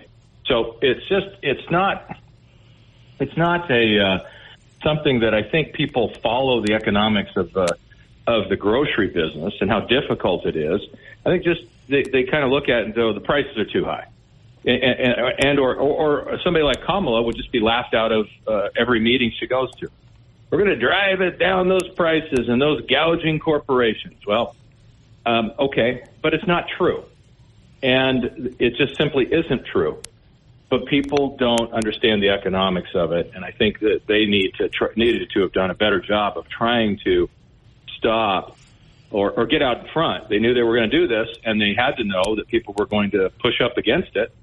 And certainly they have for so long, at least even if they were late, they should have gotten on this earlier. So I agree with you, Kevin. I think it's a good point. Our great friend Dave Petso joining us. So let's get to something that people are very frustrated with. By the way, Dr. Livingston giving you some props, Tea Party Bob giving you some criticism. So it's 1-1 right now. But Mark, the watchdog of Eagle on KIDO Talk Radio, is so angry, rightfully so, that this election is a toss-up because we're seeing people voting for videos of cackling Kamala as opposed to their own economic interest. As you said before, it should be a no-brainer. She didn't answer the question, are you better off now than you were 4 years ago? So why are Americans voting against their economic interest? As you said, this should be a blowout. It should be a blowout. But Donald Trump is destroying Donald Trump. He's doing a really good job of it. He's an absolute tremendous destroyer of Donald Trump. Nobody else is. Nobody else could do what he's done except him. And he won't stop. And that's why we are where we are. And that's why we're all so frustrated. I know there's people that like it. I have no idea why. I want to win. I don't understand this. I don't understand why we chose him, because he is who he is, and he is hated by half the country. Some people, like me, I like his policies. They're much better. We have no option. I will not vote for a cackling Kamala. And I agree with him, actually, on the one thing. Kamala is a pretty good name for her. Her policies are so left-wing. However, people just can't get past. They know that she is awful. Her own party doesn't like her. That's how awful he is. But he just won't stop. And I just don't know what to do except sit there like Lucy in the football and go, there he goes again. But, Kevin, I just can't say on any other level. He has better policies than Kamala. He proved it. So just shut up and let everybody else do it. He's the one that should be the basement candidate, not Kamala. Finally, did you watch the debate, or if not, I'm sure you saw the clips. What was your take on it? It was unbelievable. It was so perfect for, again, the analogy of a bullfight. Just wave the red flag. Your crowd size isn't very good. Charge. Just every single thing was perfectly choreographed for that. And, of course, it was 3 against 1. And that's the absurdity of it. They were let off the hook. And I don't blame Trump for not doing it again unless he gets to have Fox News do it. And I think he should. But I don't think she would agree to Fox News. She isn't giving any interviews. But every single time there was a total layup, he was ill-prepared. There was a total layup to just say, are you better off 4 years ago? And just keep pushing it. You never answered the question, Ms. Harris. What are you better off than 4 years ago? Because you never answered that question. A layup. Slam dunk on the economy itself and inflation. You're the last person in the room. You continue to say that, to boast about it, that you were heavily involved with JoJo. You were there on all of these decisions. What has changed? Why in the world would I think that Iran is now going to be a good actor for us? Why do I think China's going to get back in a box? You were there, and the world was fine 4 years ago. Next question. I just don't know why he can't slam dunk, do a layup, instead of talking about the size of whatever he wants to talk about. The size. Mine's bigger than yours. Great. God, that's what I want in a president. Nobody wants that, and that's the problem he's running into, and he missed it. That's what I was frustrated like everybody else. Dave Petso. He's still going to win, Kevin. Well, I hope so, too. Dave Petso, anything else you'd like to share with us? Anything we missed? No, Kevin, I think we're going to be a lot as we started off this segment talking about the interest rate cut. We'll see. I think it'll be very interesting to see if it is a 50 basis point cut, how the market reacts to that. I don't know that it'll be very favorable. But whatever, if it's a quarter of a point, that's expected. And even though they do that, there's still going to be people that are disappointed. It should have been a half. So the market is all-time highs in spite of everything we look at in the world. Because, again, you're owning the greatest corporations in the world, cash flow machines. They are amazing. And that's what comprises the U.S. stock market. No country has this in the world. That's why money continues to flow to the market, and doubting it has always been a losing game. Dave Petso, stay out of trouble, young man. I will try, Kevin. You keep trying to get me in trouble, though, man. That's how I show my affection, sadly. I love it. Okay. Have a great rest of the day, Kevin. Thank you. Thank you, Dave. Our great friend Dave Petso, we sure appreciate him. We'll get your reaction next. Kevin Miller in the morning, brought to you by our friends at Beacon Plumbing. Stop freaking, call Beacon, beaconplumbing.net. Get you to work safely and on time before Fox News on KIDO Talk Radio. Good morning, Dave. Good morning, Kevin. From the Idaho Pizza Company studio on the freeway, a minor fender bender working near Meridian. Watch for that. Deer Flat and Massey Road, an accident. Highway 2026 and Hop Road in Candy County. And at Clegg and Layton, Boise, working crashes. Dealing with a backed-up drain can be costly. Perfect Plumbing, Heating, and Air will clear your drain for just $29. Call today or schedule that appointment at callperfectnow.com. That's your traffic now on KIDO. Good morning, Jim. Hey, what's up, Kay Swayze? It's great to see you on the road the other day, sir. I know. After seeing your hair, I haven't seen you in a while, and I'm just going to have to say, Kay Swayze from Patrick Swayze fame, you very much got the Point Break hair going. Well, I appreciate that, sir. I appreciate the compliment. No sweat. Hey, it's always a pleasure, and you're too kind, by the way. I got to say, and I got to sort of make it quick, even though I'd like to talk a lot longer about this. Petso absolutely nailed it about what, you know me, my political leanings, yep. Especially fiscally, I'm conservative for sure. And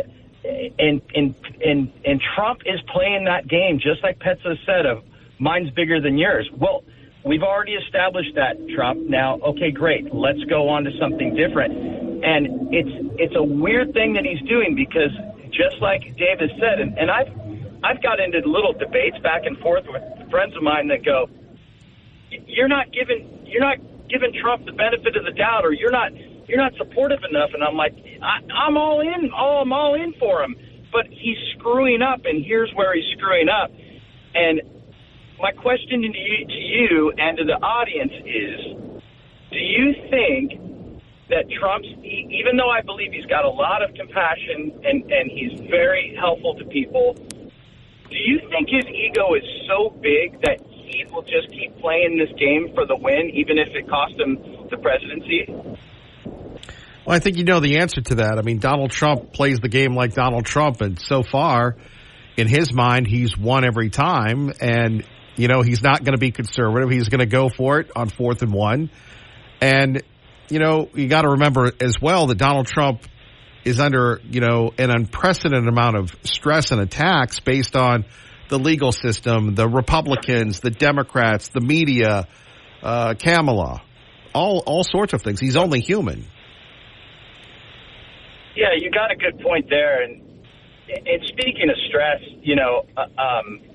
ever since about mid 3 o'clock on Sunday when they, breaking news here, I'm watching a race with family and they break in for, the news. And I just knew right when the broadcast broke, it was going to be something bad that potentially happened to Trump. And sure enough, here we are again. And by the keen eyesight of a Secret Service guy catching the barrel of a rifle sticking out. I mean, for anyone who's a shooter and been around, firearms like myself, to catch the barrel with your eye, it was another second blessing from God. But like I fear that some of the other people in conservative talk radio say, one who worked in the Secret Service for a long time, you know who I'm talking about, he doesn't think that Trump is going to make it. He doesn't think he's going to physically be around for the election, and that's a scary thing to think about as a human being, particularly as an American. Yes, yeah. I'm familiar with Mr. Bongino and what he talks about. Yeah. Yeah, I mean it is that scary, and I've had this just weird, bad feeling in my gut I've had since Sunday, and it's just how much of this stuff can the country take? How much of this stuff can we endure? And there may be people that decide they don't want to vote for Trump because they are worried that he won't make it out of his presidency. It's just a bad situation. He needs to play way more for the win and quit bothering people with his antics. And I say that in all due respect, and I hope that he he wins by a landslide, buddy. And thanks for letting me on the air. Love you, Jim. Take care. Take care. Bye-bye. Bye-bye. Love you too. Sorry, Jim. Let's go to Hank in Boise with Kevin Miller on KIDO Talk Radio. Good morning. I might point out something about the assassination. People are not talking about enough. How did the assassin get his information that Trump was going to be at that golf course roughly at that time? Because it was a last-minute decision by Trump to go to the golfing thing. It means several. Now, Don Gino in his show suggested that possibly that there's somebody at the Secret Service may have provided the information. I don't know if that's true or not, as far as what Don Gino's assertion is, but it raises a question that needs to be answered in that, and for Congress too, just how, whether or not it comes out in the trial, or how did he know in advance, and how did he manage to be sitting there in that perimeter of the golf course for close to 12 hours, in that area. He was there, according to his cell phone records, for a long time. So, I mean, they may pat the back of and deservedly so of the Secret Service man that basically spotted the barrel, but the uglier issue was the fact that the perimeter and area were not thoroughly surveyed. I mean, this is not exactly a good moment for the Secret Service. They may pat themselves on the back, but it's actually another malfunction, by the Secret Service, and you get to the point where you wonder whether there's people within the Secret Service or not that wishes to see Trump get killed. I mean, that's either they're that dumb or that incompetent or whatever. You just can't, you can't figure out what the heck is going on here. Well, so that's my point. And it's interesting. You go back to what Jim and Starr said, and the speculation and the idea of like you just said, it wasn't on the schedule. So you're telling me this goof, this dope, this lunatic just camped out in the tree for 12 hours? Maybe, there are certain signs when that Donald Trump is in town, or maybe he just was going to stay in the tree until Donald Trump started playing golf. I don't know, but Hank, as you know, I always have the utmost respect for government places, and you don't mess with security anywhere. And the idea that this was allowed to happen and then the guy got away, I'm thinking, where's the swarm?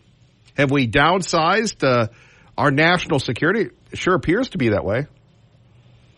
Well, of course they point out that the Secret Service resources are really spread out. There's a lot of security placed on Hunter, a lot of security placed on his wife Jill, and a lot of course, naturally, a lot of security on Biden.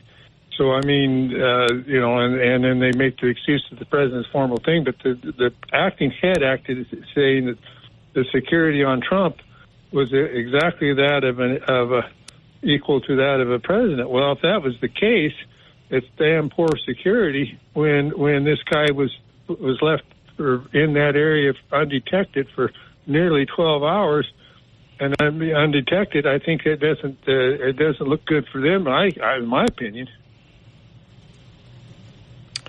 Hank, we welcome your opinion. Brian in Nampa with Kevin Miller on KIDO Talk Radio. Good morning, Brian. Hey, Kevin, you know why I like the name Elite Clicker? No. Because I'm not elite. I click on elites. Ah. The last two callers before Hank, I don't agree with them.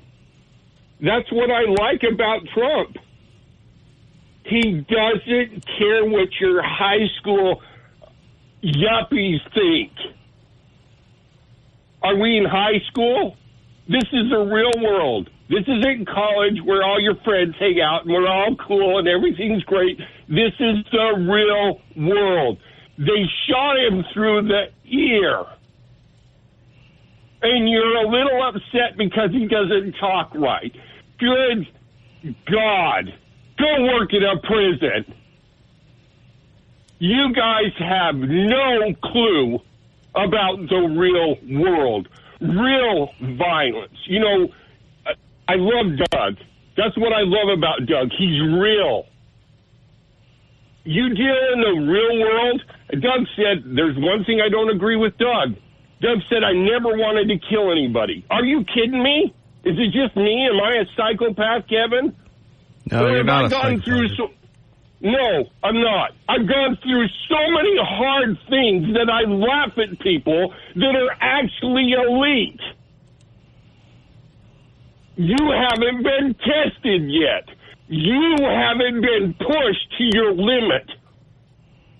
The only thing that kept me, Kevin, from killing people is my belief in God and my respecting God. And if you haven't got to that point, just you wait. You will. And if you aren't connected with him and you don't know that he descended below all evil and all hell when he atoned for us and paid the price, you will fail too. I am so sick of elites. I have royalty in my blood. I know what I'm talking about. They don't care about me. They don't care about you, Kevin. They don't care about Donald Trump. They care about what everybody else thinks about him. And they don't give a crap what God thinks about him. They just care about prestige. So if there's one thing I respect about Donald Trump is that. He doesn't care what elites think.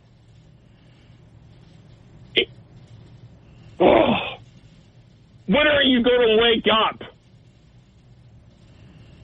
Go work in a prison. Go listen to a guy tell you stories about how he ran over a cop multiple times, over and over again, and then how he wanted to rape the cop's children and wife while they were sitting in the jury box while he was getting prosecuted. Deal with people like that on a non-stop basis and then come and tell me what's wrong with Donald Trump.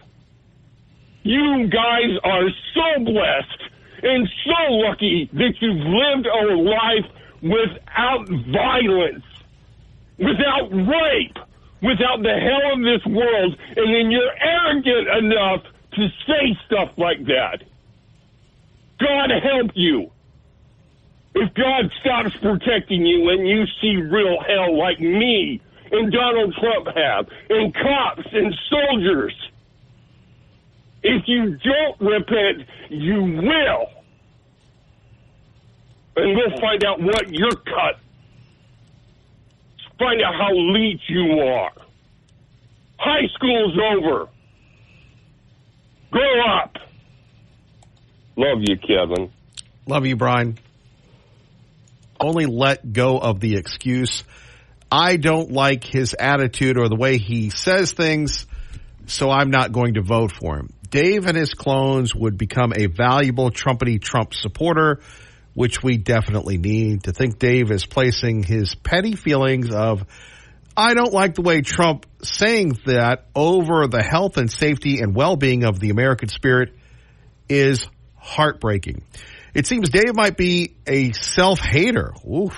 For him not to realize that his choice to not let go of that petty excuse is making him unhappy is puzzling, since he comes across as an intelligent guy. Enough with the hating how he speaks excuse. Let's get to saving the country. Kill the smartphones and make America great again. Eric and Payette. And we'll have much more of the App Yappers coming up, especially our friend Denver in Nampa. Theo Wold joins us next hour. We are just getting started. Won't you stay with us?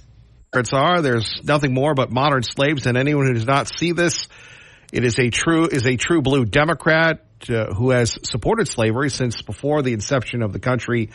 Denver in Nampa. Thank you, Denver. We love the App Yap Club members. We also appreciate our friend Theo Wold joining us from the Claremont Institute, and of course here in Idaho and wherever he's traveling. We appreciate him taking the time to keep us informed. Good morning, Theo. Hey, Kevin. Thanks for having me on this morning. Good to be with you. Well, it's great to be with you and to get some knowledge here. So we have, obviously the lead here is another assassination attempt on your former boss, President Trump.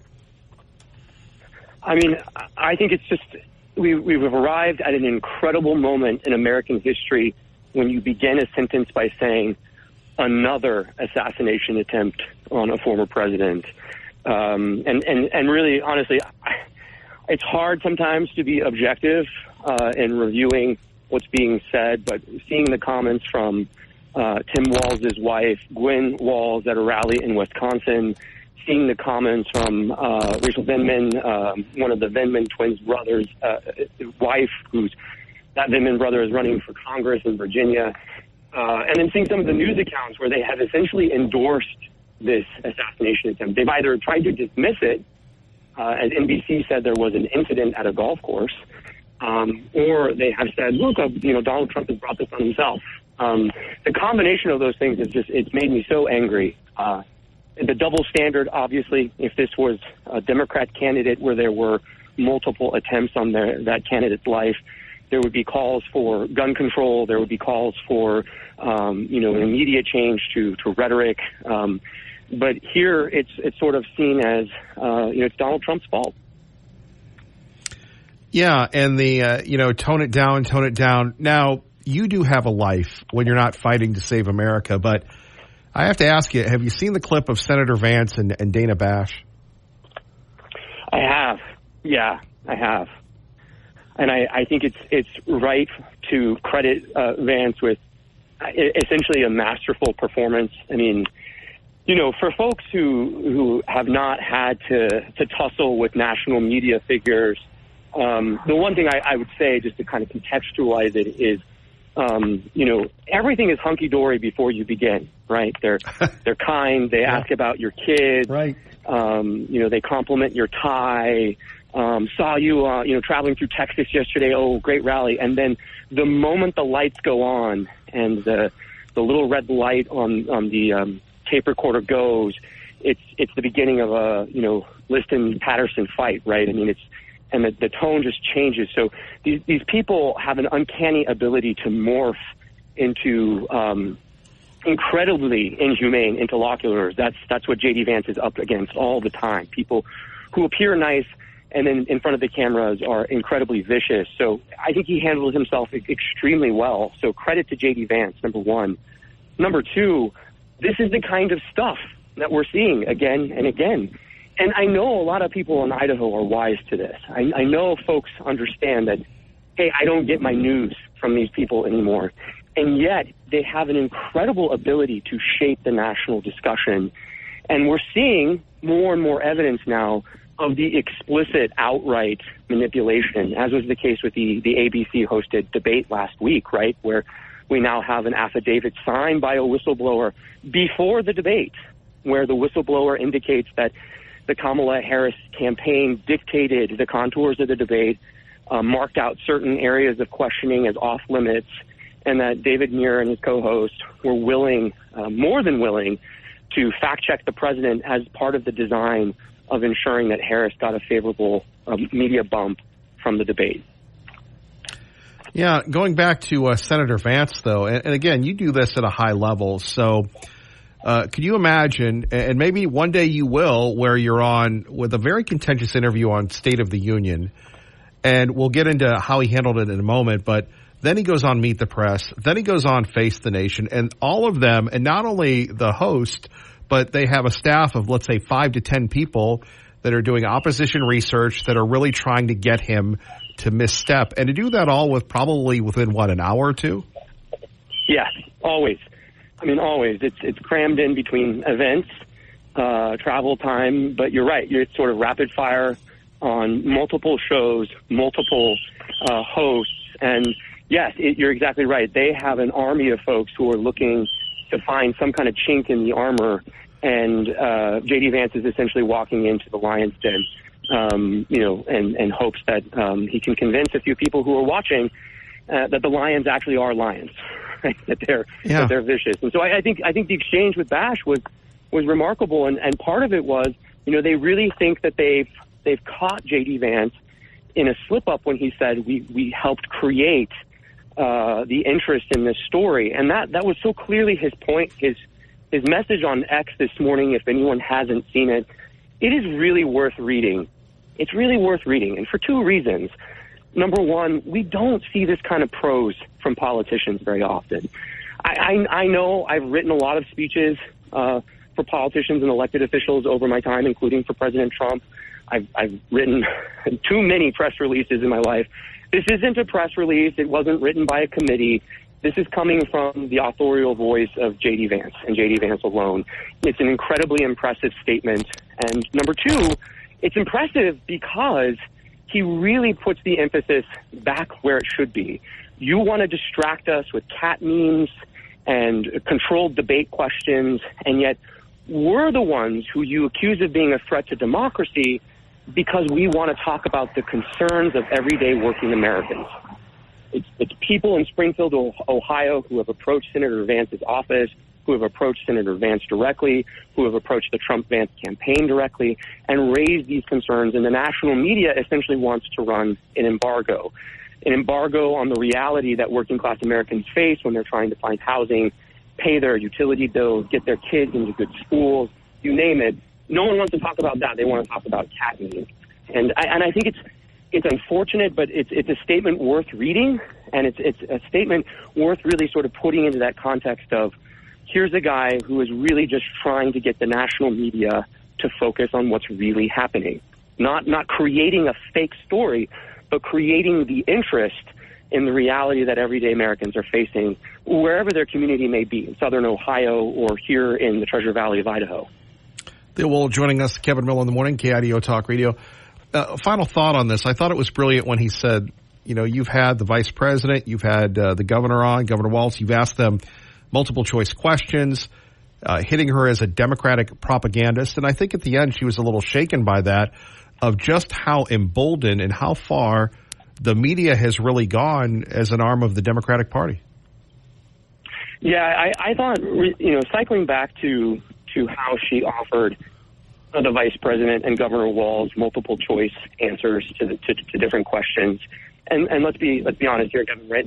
They're not asking difficult questions. They're not asking Kamala Harris, well, why have you flip-flopped your position on the Second Amendment twice in a matter of 72 hours? Or with Governor Walz, no one is interested in actually asking, why did you sign into law a statute that would allow abortion up until the point of delivery at 9 months? They're not fact-checking them on that. They're asking easy softball questions and then providing multiple choice answers. And I think any of these journalists at the end of the day, and look, there I go, I'm being a little exaggerative in calling them journalists, but at the end of the day, they all want to think of themselves as being part of the fourth estate. You know, that there are serious print and television reporters, and being reminded, hey, at the end of the day, we all saw you spoon feed her. We saw it happen with our own eyes, and you should be ashamed. As a professional, you should be ashamed. I agree, Kevin. I think that's really what shook her, was being reminded that, like, hey, we saw it, and it's embarrassing, and it's even more embarrassing that you now want to turn the tables on me, and Senator Vance clearly didn't allow it to happen. And as I said, it's really worth going and reading his post on X today. It's a great summation, not only of the bias in the media, but what this campaign is really about. Mr. Wold, can you hold on for a moment? Yeah, happy to. Okay, hang on. More coming up next. Kevin Miller, Claremont Institute. Can you tell us a little bit about it? Yeah, so the Claremont Institute started in the late 1970s by Dr. Larry Arnn and a few others. And a lot of your listeners will know Larry Arnn, the current president of Hillsdale College.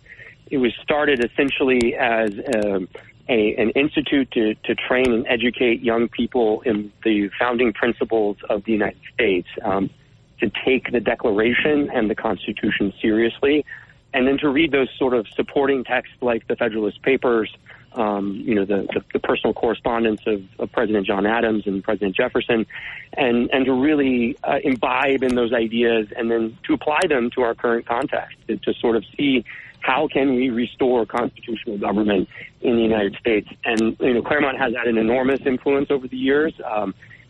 Helped launch the career of Charlie Kirk, Molly Hemingway, who was just out in Sun Valley this weekend speaking at a policy forum there. And so I think Claremont is an institute dedicated to ideas first and foremost, and secondly to preserving the American founding and the importance of the men and women who shaped those documents and the documents themselves. Well, that's interesting that launched the career of Charlie Kirk. Wondered how he got started. Let's speaking of Idaho, where are we at politically? Obviously, ranked choice voting is a big movement. What else are you hearing, going on in Idaho politics, sir? Yeah, I think this initiative is probably the biggest fight, bigger than many that the state has seen in the past 5 to 10 years, in my estimation, if only because it's really the beta test for the outside far left groups that want to change the contours, the trajectory of Idaho as a state. However anyone feels about their own respective state legislator or some of the statewide office holders, one thing is clear is that Idahoans like to vote their principles, and they like to have an Idaho discussion on Idaho terms. And the initiative process really is designed to allow people with deep pockets, particularly those from out of state, to shift the conversation within Idaho and to produce outcomes that anyone in Idaho may or may not have actually ever thought of. So, for example, this proposition fight, it's really interesting, Kevin, but if you go and look, and this is funny, a lot of the folks supporting Proposition 1 will say, this is an Idaho idea. It's organic to our state, and it was thought up and dreamt up by people like former Idaho Supreme Court Justice Jim Jones or Dr. Luke Mayville, a Yale PhD who lives up north in Sandpoint. But what's so funny is the language, the terms, the actual text of the initiative itself is a carbon copy and paste of the same initiative that's being run in Arizona, the same initiative that's being run in Nevada, and the same initiative that was run in Montana. And they've run into some ballot access issues there. And what you start to see instead, Kevin, is this is a part of a national effort by radical leftist groups like the Tide Foundation, the Soros Family Foundation, the John Arnold Family Foundation, who are bankrolling the push for ranked choice voting. And in my mind, this is just the most current iteration. It's the most current iteration of efforts by Democrats going back to 1986 to fundamentally transform the way we vote. So go all the way back to 86 or to 1992 with the Motor Voter Registration Act, Democrats, or to no fault absentee voting or all mail ballot voting. Democrats have been working overtime to systematically change the way we vote to produce outcomes that are favorable to leftist interest groups and leftist aligned candidates. And this is just more of the same. But when I said at the outset of this quick thread here, this is the beta test, what I mean by that is, if it's proven that no matter what the Idaho legislature does, no matter who Idaho voters choose to have represent them in the state legislature or in statewide office, if you can just go around Idaho voters and their representatives through an initiative, then it's never going to end. This is just the beginning. And in fact, we're already seeing that with the abortion question, they are lining up resources out of state, attorneys, funders, to essentially mandate abortion on demand next year. So Idaho voters, if they vote for Proposition 1, one thing that they can be guaranteed of is you're going to see direct democracy is what they like to call it on the left, direct democracy. But you're going to see a lot of direct democracy initiatives now going forward as a way of changing the state and creating a climate that is conducive to leftist policy that you see in Oregon or Washington State. And we're going to see a lot of money being spent on this. How do you think it plays out? Do you think it passes? I think it's really hard. It's hard to say. It's hard to say for a number of reasons. Part of the big fight that the Attorney General was engaged in court going back to when I was there as Solicitor General was really to have truth in accounting is what I used to call it in the White House. Just call it what it really is. And they're really insistent on calling this initiative an open primaries initiative, but bearing the lead on ranked choice voting. And I think what's interesting is the open primaries will not be a part of the ballot title. That was actually struck down by the state Supreme Court. So when voters go into the booth to find this open primaries initiative, they're not going to see that term anywhere on their ballot. further proof that the proponents of Proposition 1 are really being quite manipulative with the language that they're using publicly. I think it's really hard to say, but your listeners should really take this seriously. And I know, Kevin, there's a lot of conservatives who will say, oh, well, this might produce more conservative outcomes. How do we know? It's just a benign form of voting. Voting isn't ideological. And in fact, it turns out it is. There have been numerous instances where ranked choice voting has been used that have produced the best one, of course, is in Alaska in a special House election there in 2022. 60% of registered voters voted for a Republican candidate, and yet the Democrat won. Look at the folks who are endorsing this idea: Bernie Sanders, Elizabeth Warren, Governor Maura Healey of Massachusetts, Rashida Tlaib, AOC. I mean, some of the most far-left socialist Democrats in Congress are all the biggest backers of ranked choice voting. So it is certainly not a benign idea, and it's certainly not designed to produce outcomes that are favorable for conservative candidates. Far from it. So I think it's hard to say right now, Kevin, but your listeners, voters in Idaho should take this seriously. They should educate themselves on ranked choice voting. And the one last thing I'll say is, I don't know many people who want Dominion voting systems to have greater control over the way that we tabulate, count, and certify election results. If you vote for Proposition 1, that will be one of the outcomes, will be that you are seeing Dominion voting systems with a greater share of control in Idaho's elections. And why? It's just a simple fact. Dominion voting systems has the market cornered on the software that's needed to run the algorithms and the actual tabulation service for ranked choice voting. So if you want less computers, less information technology, you really are one of those voters who's interested in going back to paper ballots and one day of voting, then Proposition 1 should be a dead fish for you right out of the get-go. So I think it's hard to say how it's going to end up. I think the next 20 days, they're going to hear, voters in Idaho are going to hear a lot about this proposition, because I think the Reclaim Idaho folks are going to be up on television, on radio, and the airwaves are going to be inundated with pro-Proposition 1 messaging. Theo Wold joining us, Kevin Mill in the Morning, KIDO Talk Radio. Back to the post-debate fallout. You've worked with President Trump. You've seen him. Your thoughts on his performance, what was going on in his mind, and really where do we go from here, the fallout of it, and the fact, and again, I'm sorry for the run-on question, but the idea that she didn't answer the one question, are you better off now than you were 4 years ago? Yeah, I think that's, since the 1980 and then 84 debate between Reagan and Mondale and then Reagan and Carter in 1980, that is sort of a central question, right? People kind of treat it as if it's a glib platitude, but really asking that question as an evaluative metric, just like someone working out at a gym, am I getting stronger? Am I lifting more weight? Or, someone running on a track, am I getting faster? Okay, how does a voter really evaluate their choices? Am I better off now? Do I want more of what I have currently? And I think President Trump did quite well on that question. I think, if we're being objective, the difficulties for President Trump at this point are, he's been running.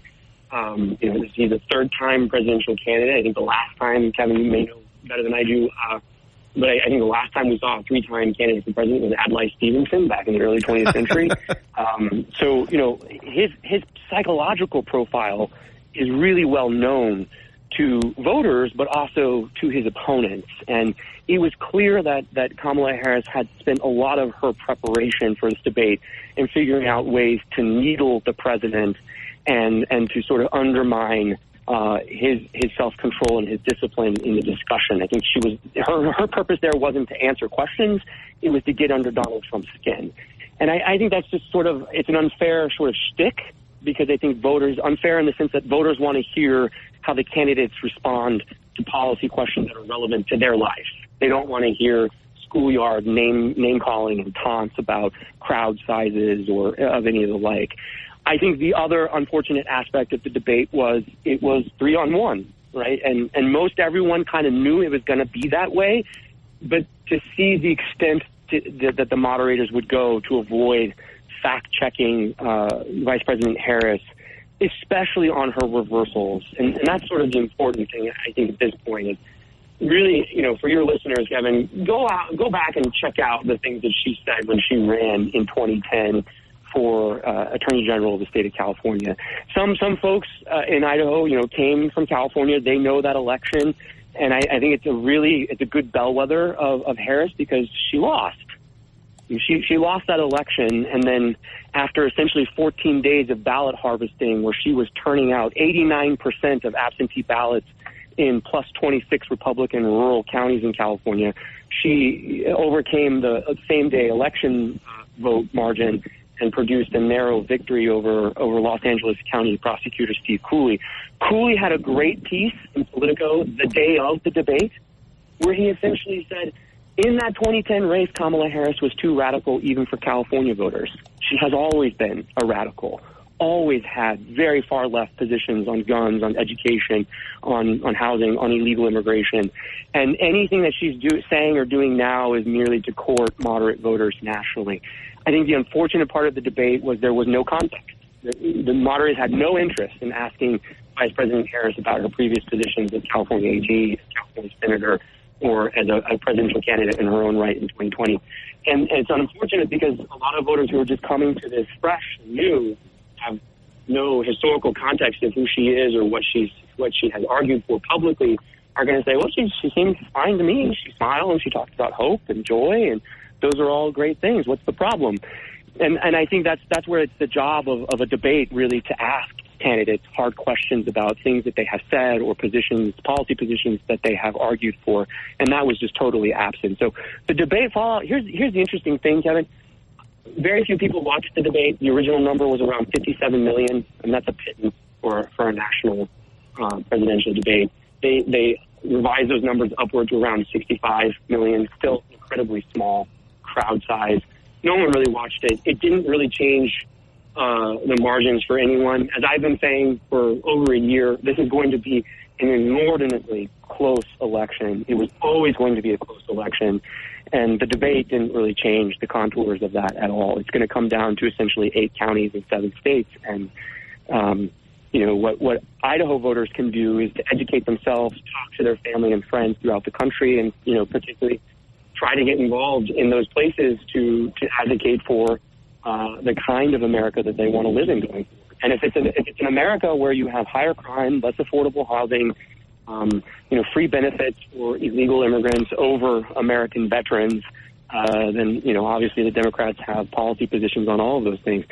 If it's an America where merit is rewarded and where you have safe communities, safe schools, and parents actually are given a legal, constitutionally protected right to raise their own children, I think it's a pretty obvious choice. Mr. Wold, we always appreciate anything else you'd like to share with us that we haven't covered, sir? No, I just think, there's a lot of interesting state legislative races coming down here. The Democrats in Idaho are very proud of having, run a candidate in nearly every district in Idaho this cycle. And so I think, this is not an election for Idaho voters to sleep on. This is really one to get involved in. And the last thing I just think, there was some vandalism and defacement of signage this past weekend throughout the Treasure Valley. And if people sort of talk about rhetoric and civility and, mean tweets or putting, political violence in the context of rhetoric, I think it's really important that Idaho really represent Idaho values and Idaho principles, which is we're going to give them a fair account, a fair hearing to all sides, and really stop with the defacement of signs. If you don't like people who are opposed to ranked choice voting, don't go out and draw swastikas on their signs. It's just gross. Mr. Wold, be careful, and we appreciate you. We'll catch you next week. Thank you again, sir. Thanks for having me on, Kevin. Good always to be with you. Our great friend Theo Wold joining us. We'll get your reaction next, 580-5436. Don't forget our friends at Beacon Plumbing. They say stop freaking. Call Beacon, beaconplumbing.net. Water heater, stuffed toilet, clogged toilet, plugged up drain. They can handle all of your needs, residential and commercial. Beacon Plumbing, beaconplumbing.net. Rain. Dave Petso, big talented show today. If you miss any of it, you can go to the podcast. Also, we are now on YouTube. That's right. So if you're down with the YouTube, you can get us commercial free and nothing but content. Just search for KIDO Kevin Miller Show and you'll get it right. Maybe it's just Kevin Miller Show.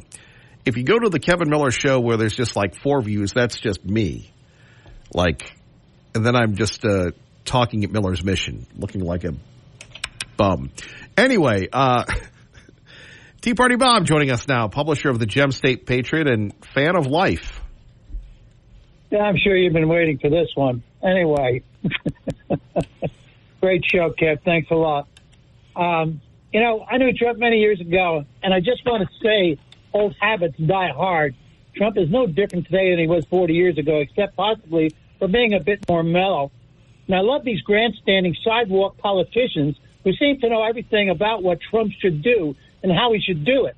This guy has endured many problems in his life, both personal and in business, including many bankruptcies, but he always seems to come out on the top. Why? Because of his ego and drive. There have been 2 assassination attempts on his life and numerous lawfare suits, including being convicted by a corrupt judge and jury on 34 counts of falsified business practices, and they still are filing new suits against him. Brian is 100% right. These people who are doing nothing but complaining about Trump and his ego, I think, are a little out of their minds in some way.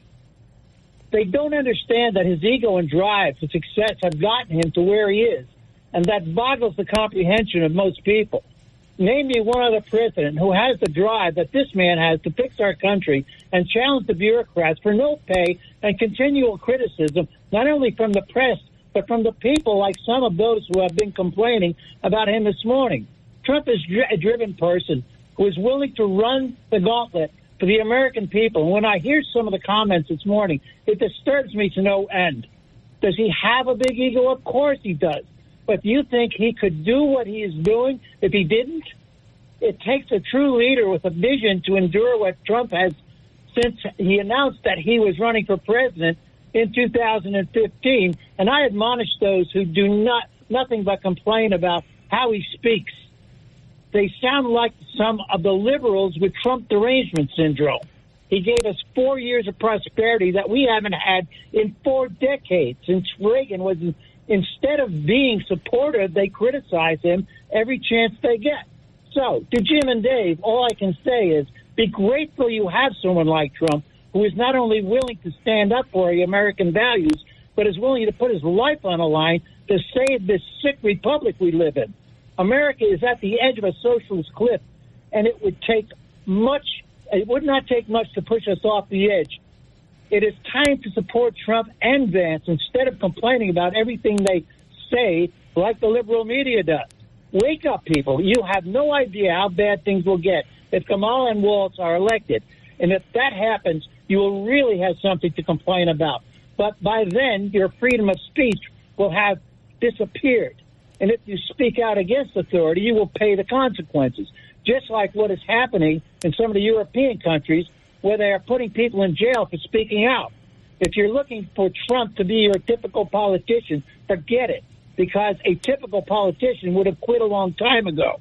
There are not many Americans who would be willing to endure the persecution that Trump has. So stop the rhetoric and get on board the Trump train, because your derogatory comments are not helping the cause. Let Trump be Trump, because we don't have any alternatives.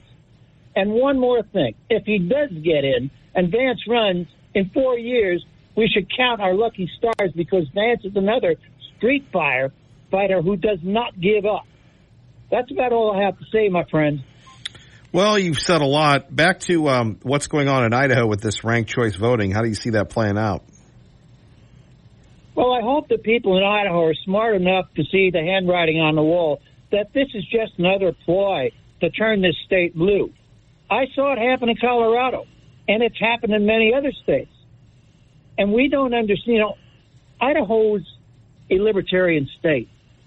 And for some reason, they allow the politicians, and I mean there are a lot of them, who are supposed to be conservative, to get in office and then turn out to be nothing but, I hate to say it, a bunch of rhinos and left-wing wackos who are paid by the elite to run for office. Look, if we get ranked choice voting, you might as well leave the state, because it's gone. We are already partially the way there. You look at what's happened in Boise. You look what happened in Meridian. Nampa is going to be the next place. So they will continue to drive through the Treasure Valley. And if you don't stop it, you're going to have a blue state on your hands, my friend. And I'll probably be in Wyoming because I won't have much of a choice then. You're going to move to Wyoming? I'll go any place where I don't have to deal with the horse manure I do here. I mean, think about what this place is like. When I came here 30 years ago, wow, what a difference it was. It only took 20 years to change it, Kevin. An emotional Tea Party. Go ahead. Doesn't seem to be getting any better from my perspective, anyway. An emotional Tea Party Bob this morning. My friend, have a wonderful day, and thank you for my time. Always a privilege. Tea Party Bob from the Jump State Patriot. More of your calls next. Kevin Miller. Eric in Cuna. Eric, good morning. Thank you for listening. Hey, good morning. Yeah, great show this morning. And, I completely agree with everything Tea Party Bob was saying, and I did hear Dave Petso here a week or two ago say Donald Trump is not a good man. He's a great president, but not a good man. I just totally disagree with that. I mean, we're all sinners. Nobody's perfect. Nobody says the right thing sometimes. Some people are arrogant. We've all been arrogant. But if you look at everything Donald Trump has sacrificed to save this country, and he's still doing it right now. As soon as he started running for president the first time, he started getting trashed. He's been shot at, almost killed. Lost half of his wealth. I'm sorry, but that's a good man. That is a good man. And he has done everything he can to save this country. And for people to just trash him, and, the media saying, well, it's his rhetoric that caused the shooter to do that. Give me a break. They know that they caused that because they have been, the media spin, saying he's a threat to democracy and all this stuff. It's on overdrive, and they've been doing it constantly. And the funny thing is, everything that comes out of their mouth is the complete opposite, which is really funny. They are the threat to democracy. These Democrats and the media, they are the real threat that's going to destroy this country. Because let's face it, if he loses, we might not have a real election ever again.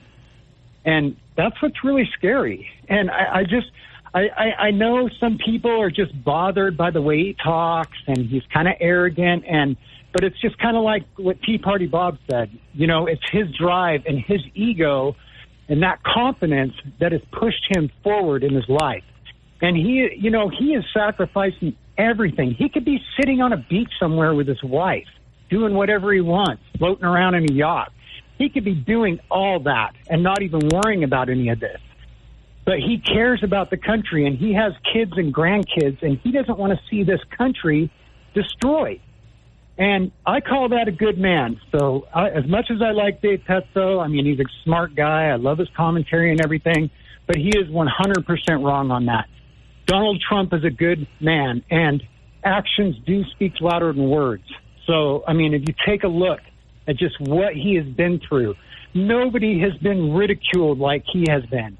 All these fake court cases, the assassination attempts, and here he is still fighting for us. So that tells you he's a very good man, and he cares about our country. So, these people need to get off their high horse. And, sometimes, it's kind of weird to see a jackass ride a high horse. We got a lot of that going on. Eric, great call. Thank you. Let's continue on. Cindy in Eagle with Kevin Miller on KIDO Talk Radio. Good morning, Cindy. Good morning, Kevin. I have two quick comments.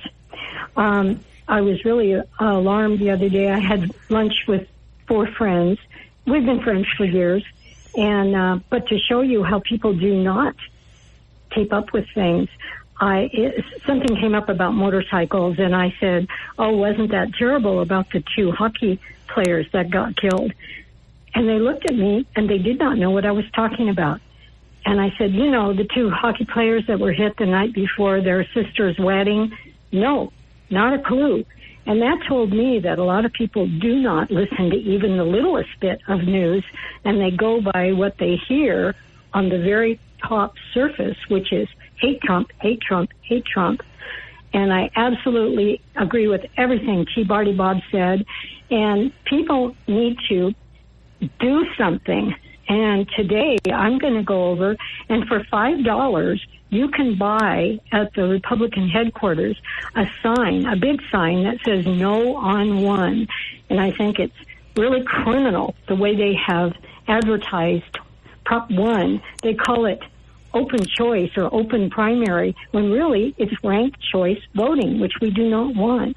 And I just urge people, go, pay $5, get a sign, and if you don't want it in your front yard, put it on a corner somewhere, because you got to get up and do something, or we are in serious trouble.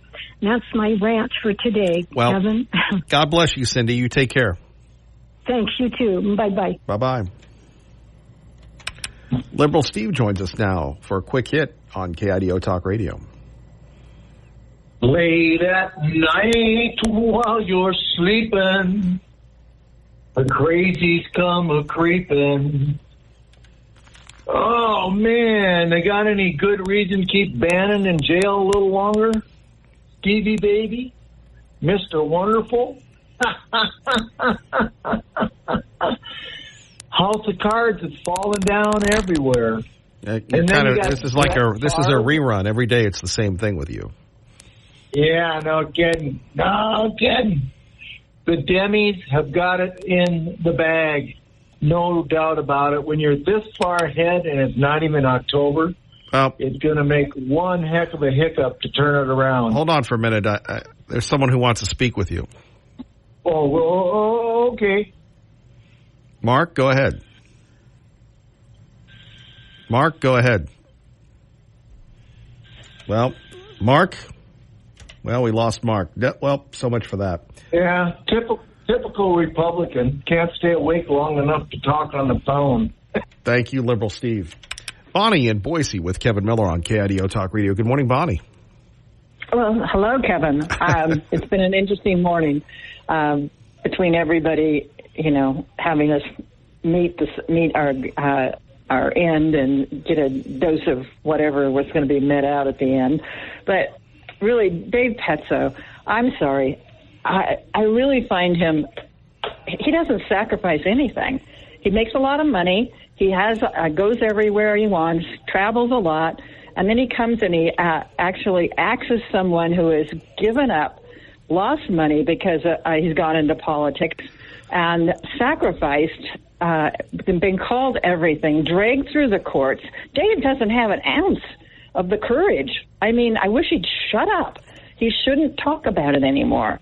Really, he just doesn't have it. Man up, Dave Petso. I wasn't in favor of having Trump run again just because he'd been beaten up so much, and I thought it was time to move on and let somebody else take Hillary's garbage, who is back, promoting her book we all need to be censored. Did you realize that? Yes, she wants us censored and criminally charged if we don't agree with her. But Dave, cut it out. I mean, I would never put my money with you. It would be a disaster. You and I would end up in court. I'm sorry. I just can't believe you could keep saying that. And every time your anger in his voice just really irritated me. I turned it off. That's my message. Quick. Thank you, Bonnie. Paulie, good morning. You're on KIDO Talk Radio with Kevin Miller. Morning. Better late than never. Yeah. Sorry, little buddy. Well took us a while to get to you. With Petso. Well, that's okay. There's always tomorrow. I did read some of what you had on your page, and looks like you've come a long way with the rescue mission, and I'm grateful to you for doing that. After 30 years of being in service, I really understand what it means to give all of yourself. And I see that in you, and I hear that in you, and I can see it in what you do in the course of a 24-hour period. So I'm grateful for that. And thanks again for performing a service for us out here, as well as doing things behind the scenes that we don't get to see. Well, we love you. You take care, Paulie.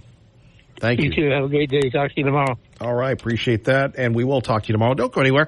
Clay and Buck, they're warming up in the bullpen. The Clay, the Buck, the Chuck.